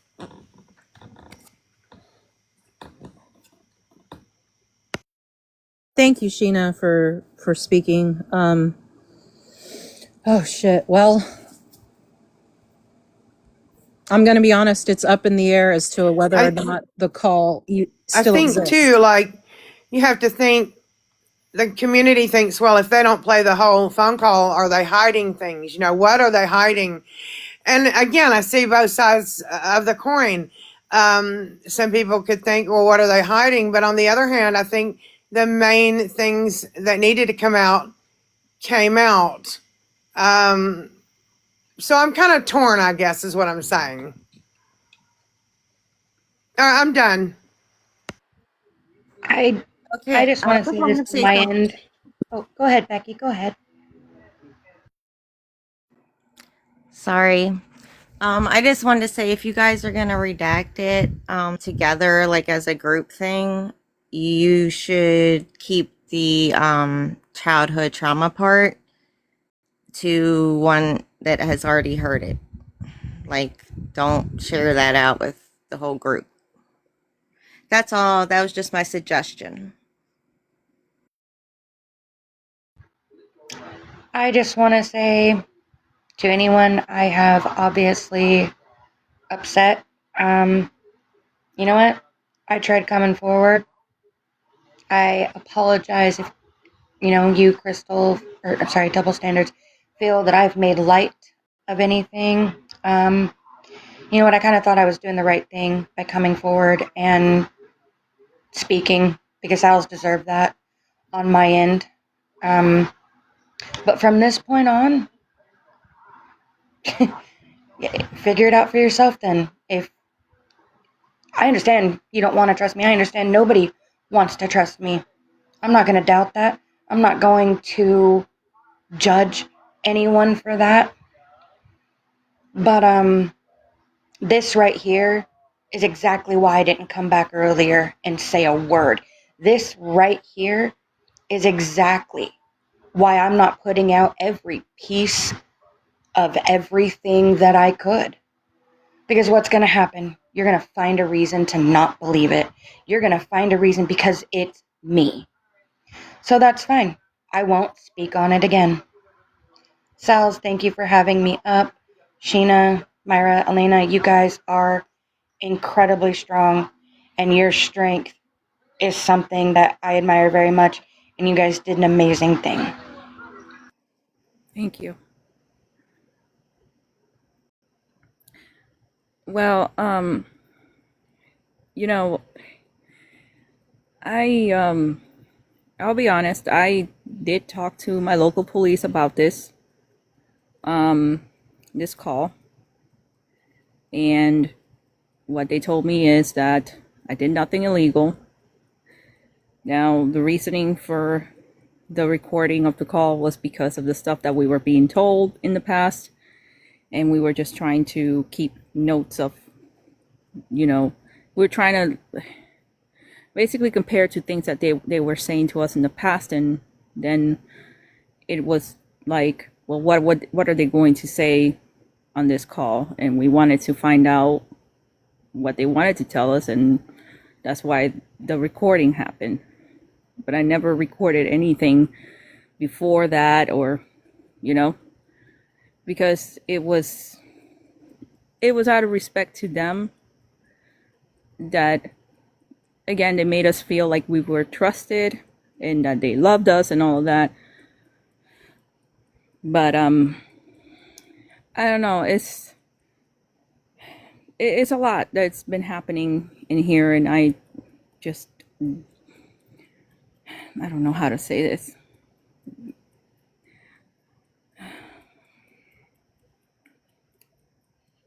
I'm sorry.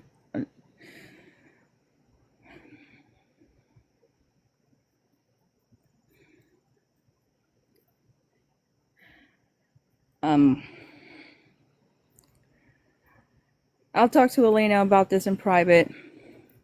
She and I will reconnect. We'll discuss. But I think that the important part was for us to tell Salsardi what happened, and she had to hear what the important part of it. So, Elena, we'll talk about it in private. Okay. And I just want to put this out there. There was when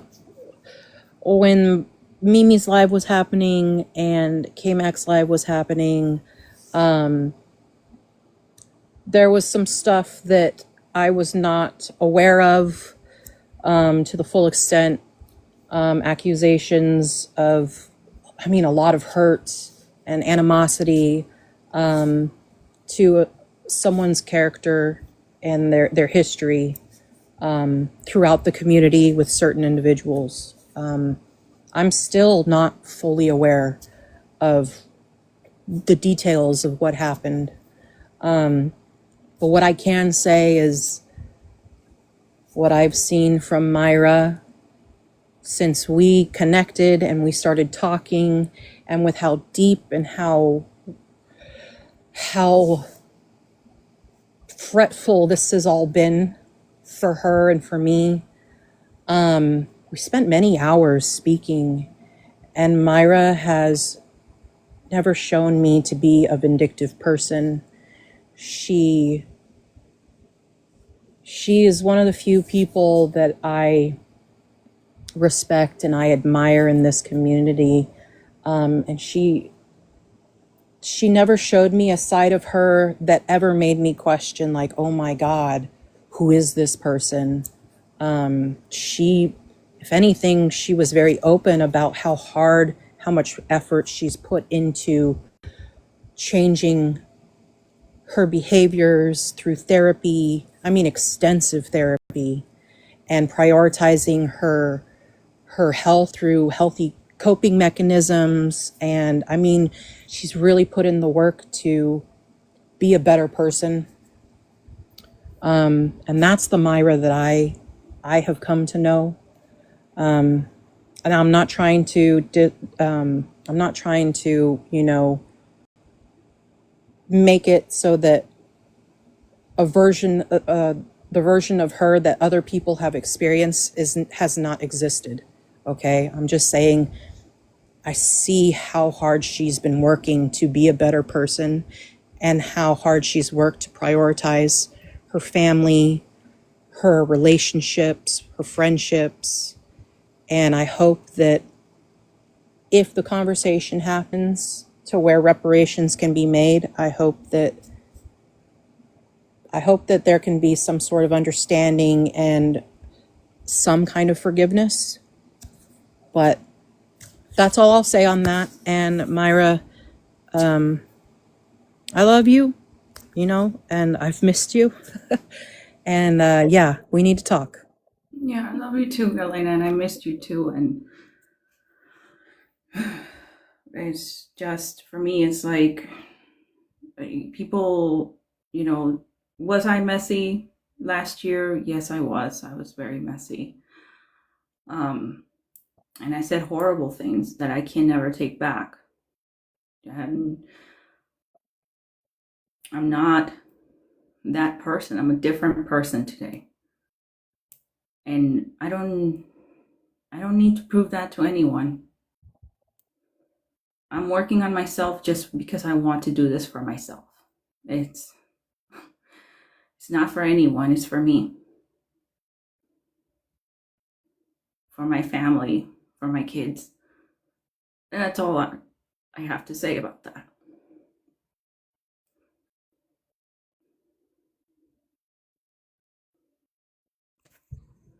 Yeah, I understand there's a lot of emotion here, and it's you guys got to remember that, these ladies were all very close. They were all very close with, Chewie and Rose. There's a bond there that has been broken over all of this between a lot of them, a lot of them don't, most of them don't speak to each other anymore, like the girls. And it's that, like I said, that's why I'm kind of concerned, because even with their, strained relationship, all of those girls have said that what happened on that phone call, they have all said that it was not them gassing him up. It was not any of that. And still people question it. And I get that. Believe me, I haven't heard it. I don't have it. I want to hear it, but I also don't want to hear about somebody's childhood trauma. Like, I don't no, that's not something that I want to hear. But the only way that it's going to be proven that the entirety is going to be played and nothing's going to be, taken out that needs to be played is somebody's going to have to hear that. And I just I don't know how to be okay with that unless, like I said, they designate somebody and maybe they'll be okay with Sheena, because I feel like they've never doubted Sheena's credibility, but there's going to have to be somebody else. Maybe it can be Susie. And they can agree, it's going to, and then to ask that of people, to go through a 7-hour phone call. But if they're willing to, and then they can decide together which parts to leave in and which parts to take out. Again, I don't give a shit if, you're on there talking about your fucking political views. I volunteer. What's that? I said I volunteer as someone who has had their personal information released on a private Discord call. I volunteer. I would never put anyone at risk with any of their information. Right. It has to be, but that's the thing. It has to be somebody that they are willing to say that they won't question, because if there's two people, like they designate somebody, we designate someone, well, their person could just as easily come back and say, no, there was parts that you left out. You know what I'm saying? Like, what if, because I know, I don't want to volunteer people's, services. Right. I know I have a lot of respect as far as someone who can really, hear this type of material and handle it with nuance. I feel like, and I'm sorry if this puts you in a bad position, but I feel like Ivory Rose Nose would be an excellent person who could view this objectively or hear this and remain objective as far as for the anti side. But again, that's just my opinion. Yeah, I didn't even think about her. I was thinking conspiracy, but she's already, no, they're already fucking trying to diminish her character over this, which is so fucked up. Seriously, guys, so fucked up. They made an entire video saying that, we're not even friends. We don't we barely speak. And to try to discredit her, she is one of the most respected people in this, and she's not even just in this community. She covers many, many things. And there is, for you guys to do that just to try to save your own asses, it's fucking disgusting. But yeah, I just don't see how it could work without, but again, he could be I don't want, that's why I said Susie, because I know that she's heard the story. He could be I don't want anybody else to hear my story. And they talk about children in there, right? I don't know. It's just, it's difficult. I don't know. But I get it. I want to hear it too. I get all of the things, but I don't want to compromise anyone. And like I said, well, what happens if, one person says this is personal information and then but whoever's listening to it doesn't think it's personal and then they get butthurt whenever you play it. So that's what I'm saying. Like if we could just leave out any insignificant parts. We don't need to hear about political views, whatever, anything that doesn't have anything to do with the community, leave out of it. That's, like I said, that's my vote. Have two people come together that both sides will trust. And I don't know. But again, there's so many different people involved in this. I can't say what will happen. I won't take offense. I would say choose someone who has had all of that information released about themselves, and that's why I volunteered. Because including my children have been spoken about on this app. Every single part of my life has been put on this app for people to talk about and judge. So that's why I offered. But I will not take offense if it's not me. It's totally fine. Crystal, now that you said, I didn't even think about my fucking information's in there. Like, I didn't even think about that. So whoever's going to hear that, and I totally trust you. I've already sent my shit to Sheena. She has everything. But yeah, so I have to be careful too, because whoever's going to hear that is going to hear all my shit too. This is so stupid. I mean, I've been doxxed, so Or we whatever. provide it to the police, a police report is filed, and we show the documentation for that, and we let the police handle it. I'm fine. Yeah, I'm fine with that too. I'm Totally fine with that too. Yeah. I agree with the police thing, honestly. That way nobody's information gets out any more than it already is. Yeah, because you can have the best of intentions and bring, the most trusted people from the community in to listen to this and try and maintain some sort of objectivity. But ultimately, it's human nature. You have bias. You can't unwrite that from your psychology.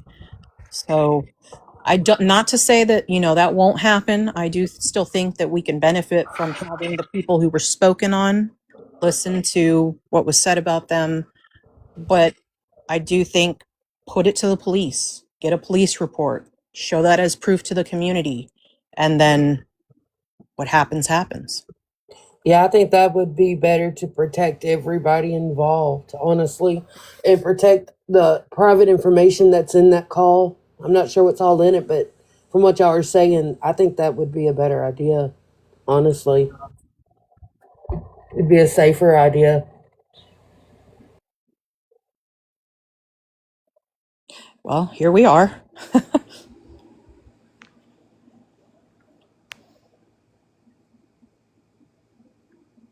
A lot to think about, a lot to Yeah. discuss. Yes. Yeah, for sure. For sure. I'm not sure where we can have this discussion. Apparently Discord is cool. That's what I hear. Oh shit. Honestly, it's up to Sal's, because ultimately it goes back to her. Like, she's been the target, so I'll leave it in Sal's hands as to how she wants to discuss this behind the scenes, and I'll be around. Anyone reach out to me if you have questions. I will try to answer them. Yeah, we'll try to figure out what we can do, what everybody's okay with, and yeah. I'm all up for full transparency. I've never not wanted to do that. Like I said, I want them to put out whatever proof that they have. I've already been doxxed, and there just isn't any. And I don't know, the way that they're twisting it. And I just want to say, for anybody who wasn't in here in the beginning, they are trying to change the narrative and act like this was an attack from, Gypsy's cult, and that we are going at, like, I'm not even pro, I'm anti, but like, I'm somehow working with them, and this is an attack on their character to try to take out creators. And That is not the case. Number one. Number two, this man needs help. He's not okay. So let's stop telling him that he was pushed to it, that I pushed him to this, because that is not what happened. He needs help. He needs to not be validated and told that he was justified in this. And he needs to stop blaming innocent people, because the FBI, whatever, Gypsy has nothing to fucking do with this. Nothing. Absolutely Absolutely nothing. Can I just say, listen, I know that people think there's this giant war room table that we all sit at and discuss things. That's not the case. Like, you can believe it if you want to, but it's not reality.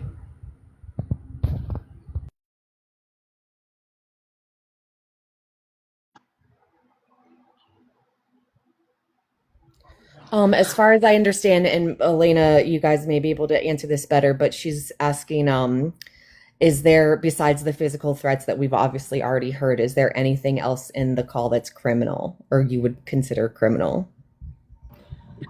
The stuff that Susie said. Yeah, and I would say, Susie, if we end up having to go to the police and provide them with this, please, you need to speak. You need to speak before this gets submitted to the police.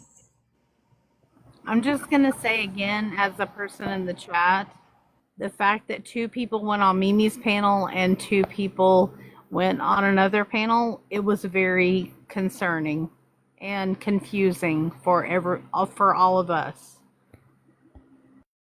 Yeah, we did have to. We reached a point after we listened back on the call and we heard what was said.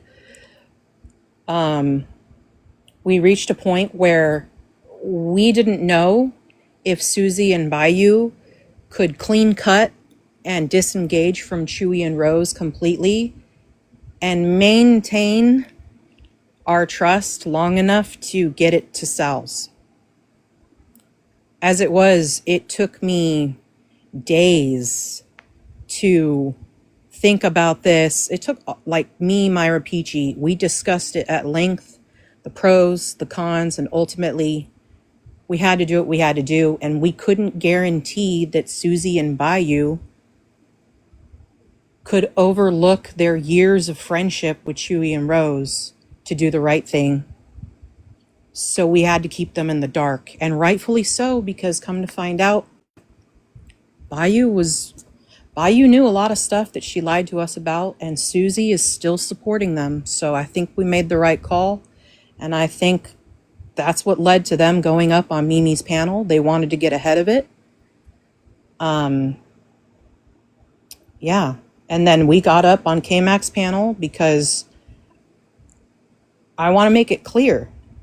I thought I made it clear on K-Mac's panel, but I'll do it again here. I was the one who asked Myra to record the call because we had had private lives prior in which Chewy said things regarding us warning him about Lady V. And he says, yeah, we know, but we don't trust her, but she's working to get close to Sal's on our behalf so we can take it legal. Chewy I don't think he remembers telling us that. And then when Lady V was exposed, of course, we didn't give her any missions. And I regretted not recording that live when we warned him about Lady V, and he said that. So I knew from that point forward, I needed to start to document stuff.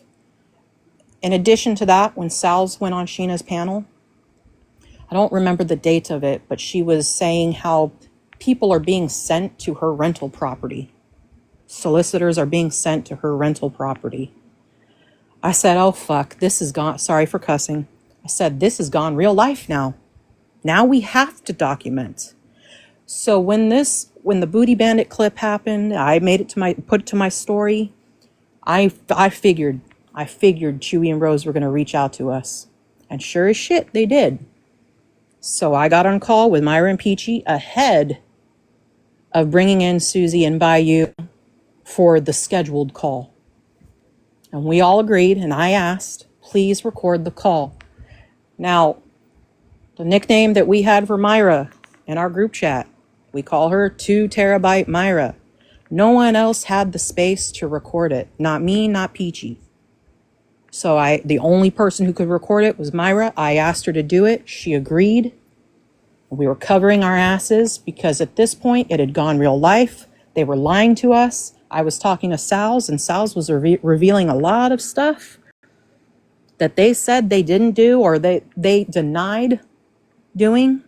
The dog picture and all that stuff, the Florida story. So yes, we entered into the call, me, Peachy, Myra, in agreement that it was going to be recorded. And then I had to work so hard to secure our anonymity, our protection through Salz, to then convince us to be able to give the call, the clip, to Salz. So I can understand why Susie and Bayou felt betrayed. They felt like we manipulated them. But we couldn't risk Sal's life. I cannot impress upon you how dangerous Chewy is. Okay? And I know the call hasn't been released. Please just take my word for whatever it is.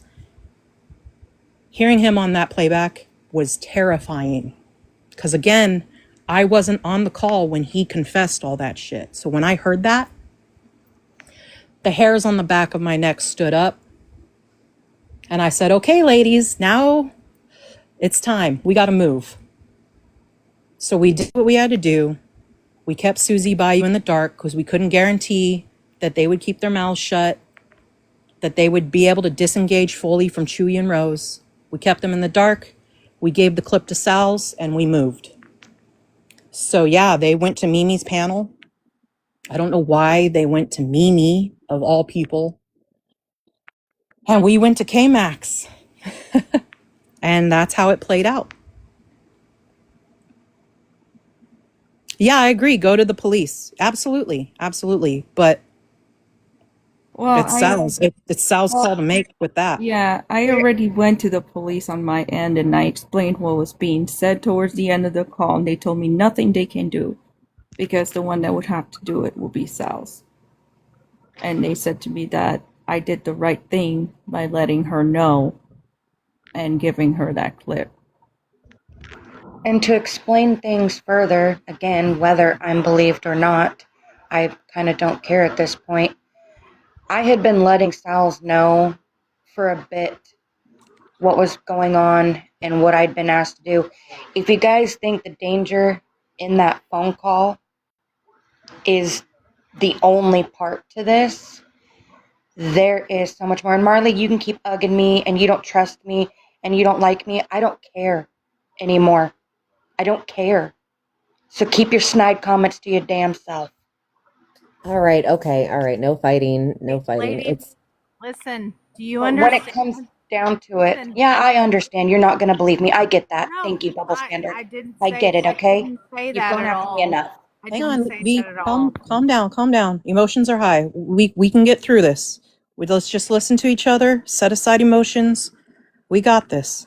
What I'm saying for the community is that there were a lot of things that were released on that private, not so private live, and the community is upset about it. Like, you cannot be, the way that you spoke about things on that live were very, very nefarious. And if you cannot deal with that, maybe you shouldn't be here. And I'm not saying that in an ugly way, but a lot of us heard how you were for lack of a better word, plant for the people that were XYZ people. I'm not going to say who, but you have to understand how people in this community are taking what happened.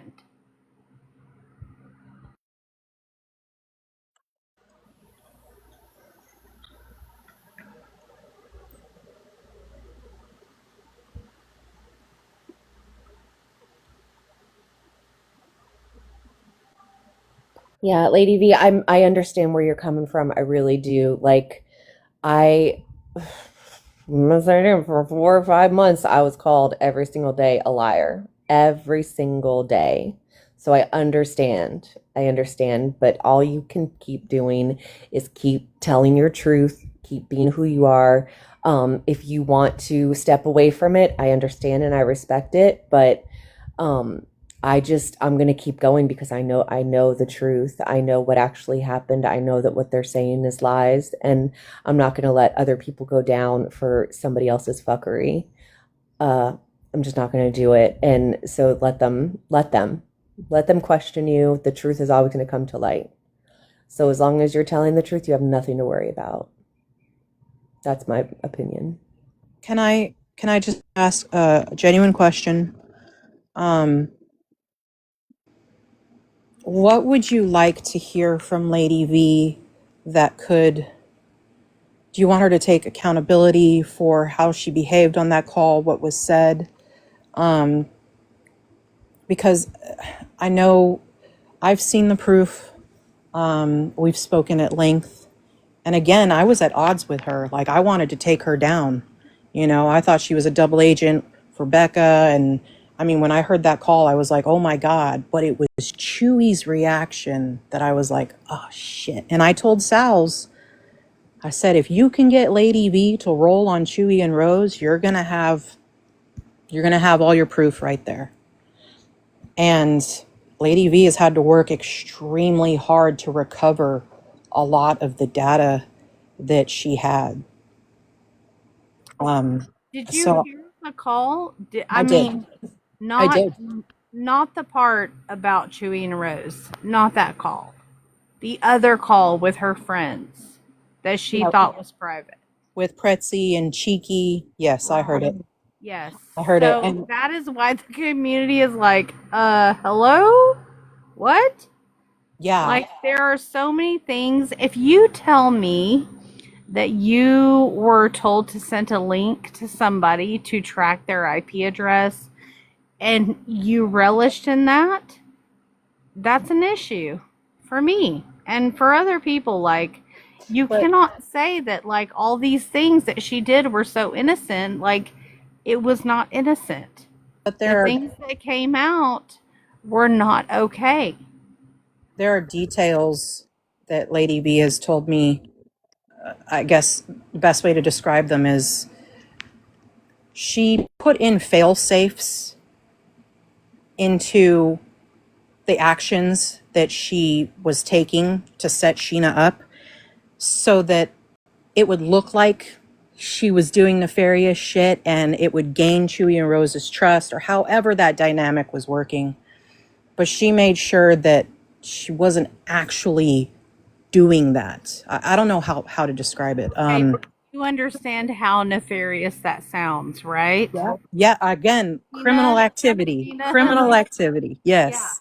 exactly. Yes. So please don't be surprised and don't be upset that people are like, no, we don't accept this, because I don't personally.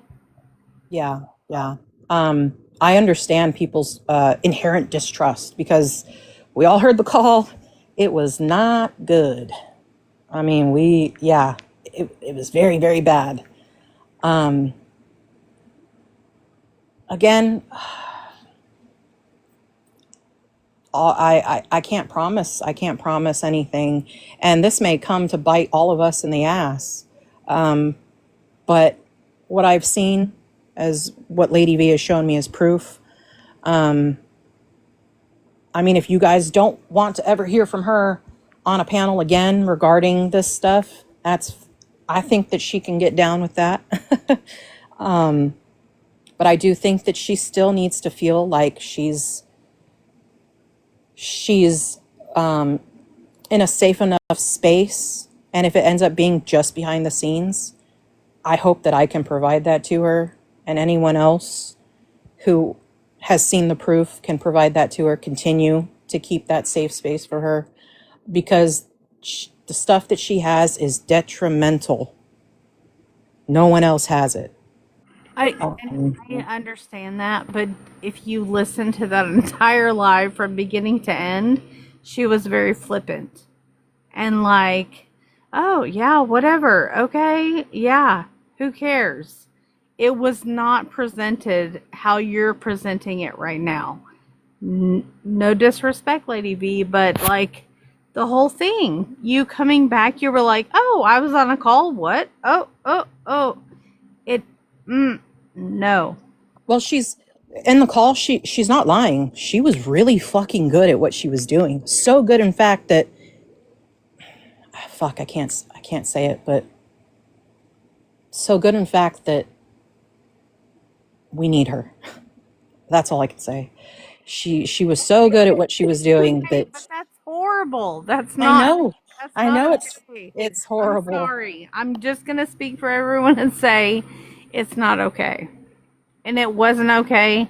I don't want anyone like Lady V or anyone else looking into me. Sorry, Right. I don't. Well, Well, I will say they spoke, and I hope you guys don't mind me speaking kind of for you, but they finally like got together and we were able to speak. Something that Chewy did was like keep people separate, not letting them like kind of talk to each other, uh, because then everybody would know, like they don't, not to compare notes kind of thing, you know? So now that V and Elena kind of got together, they realized how much of a similar experience they had. So that's why they wanted to come out and just kind of, you know, explain the manipulation that they were under. Now, I'm not saying that that excuses any behavior that was done, but maybe it'll help to like understand more, understand like the way that they would talk and like, you know, say, you know, she's doing all this stuff and we're so terrified and she's coming after our family, and would like make them paranoid for them and make them feel like that they had to do this to protect their friends and their friends' family.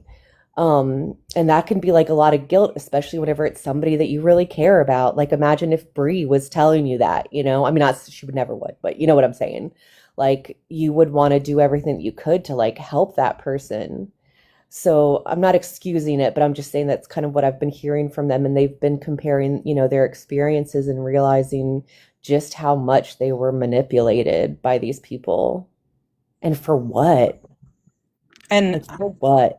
I don't expect anyone to, you know, in one live to finally you flip on a switch and be like, okay, we can trust Lady V.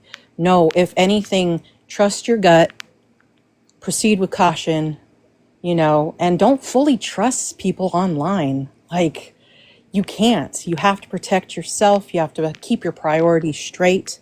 So I don't expect anyone to be like, absolutely, Lady V is a pillar of truth and virtue. We can trust her.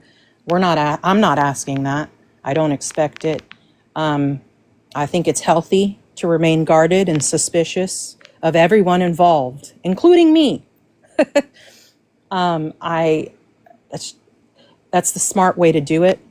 And I think over time, like, this is not something that can be, you know, forgiven in a couple of lives. You know, it takes, you know, establishing a baseline and a pattern, a history over time to be able to earn people's trust and their forgiveness. And I feel like Lady V is willing to put in that work. And she's also willing to subject herself to people's scrutiny. And I think I can respect that. And I would like to support her as best I can because of because of the conversations we've had and how contrite she is and how broken of a person she was doing all of that. Okay, I'll stop preaching at you. I'm sorry, guys. Well, I think for me, one thing that stood out to me were the call logs that I got. I mean, Chewy and Rose were, and Mimi too, were calling Lady V like, God, they were on the phone more than they were not. And her husband too, they were involving her husband in it. And I'm looking at these call logs thinking, good Lord, do these people not ever eat or sleep or or anything, and I don't think anyone's saying, Lady V's innocent, because she said to me, yeah, I said and I did some fuckery. I did. But here's what I have. And it didn't paint her in a great light either, but I'm glad she came forward with the truth and showed me the proof, So there's it's kind of like a double-edged sword there, And I think what she was afraid of is exactly what happened. Mimi just full doxed her and her family, and she was afraid that would happen. Probably knew it would happen, and it did happen. And it's sick behavior that this community lets slide. It's not okay to put someone's child up, their 15-year-old child up. It's not okay to do that. If you got a problem with somebody, that's one thing, but to put their child up, no. Mimi did that, people. Yeah. That's not okay at all. Not okay. Mimi's always rode hard for Chewy and Rose. And that's why I think the two went to her, was because they knew that, and they knew that she would fight for them. She would try to change everybody's mind about it, because one, she loved them, and two, she hated Salz. That's exactly how Bayou Belle and Susie described their relationship with Chewy and Rose. Susie would say all the time, I love Rose. I love her. Bayou Belle, I love Chewy and Rose. Like up until like the moment of that call happening, they were like, we love you guys. In fact, I think they even said it on the call. It's brainwashing. But They. that's not okay either. It's Lady not. V should not have been put in that position by Mimi. Let's all take a moment to say Mimi was wrong for all of that. Absolutely. Well, I'm going to say thank you to our host. Thank you, Salz, for having me up, and I hope everyone has a good night. You too. Like I said, try not to get discouraged, but I respect whatever you want to do. And I do appreciate everything that you've done and helped us with. And just take some time, process everything, and we'll reconvene if you want another time. Yeah. Lady B, I'm here for you.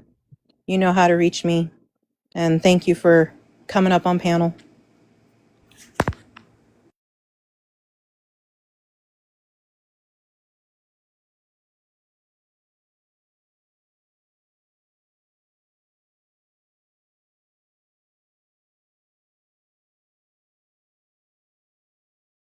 Was there anything else? Because it's late.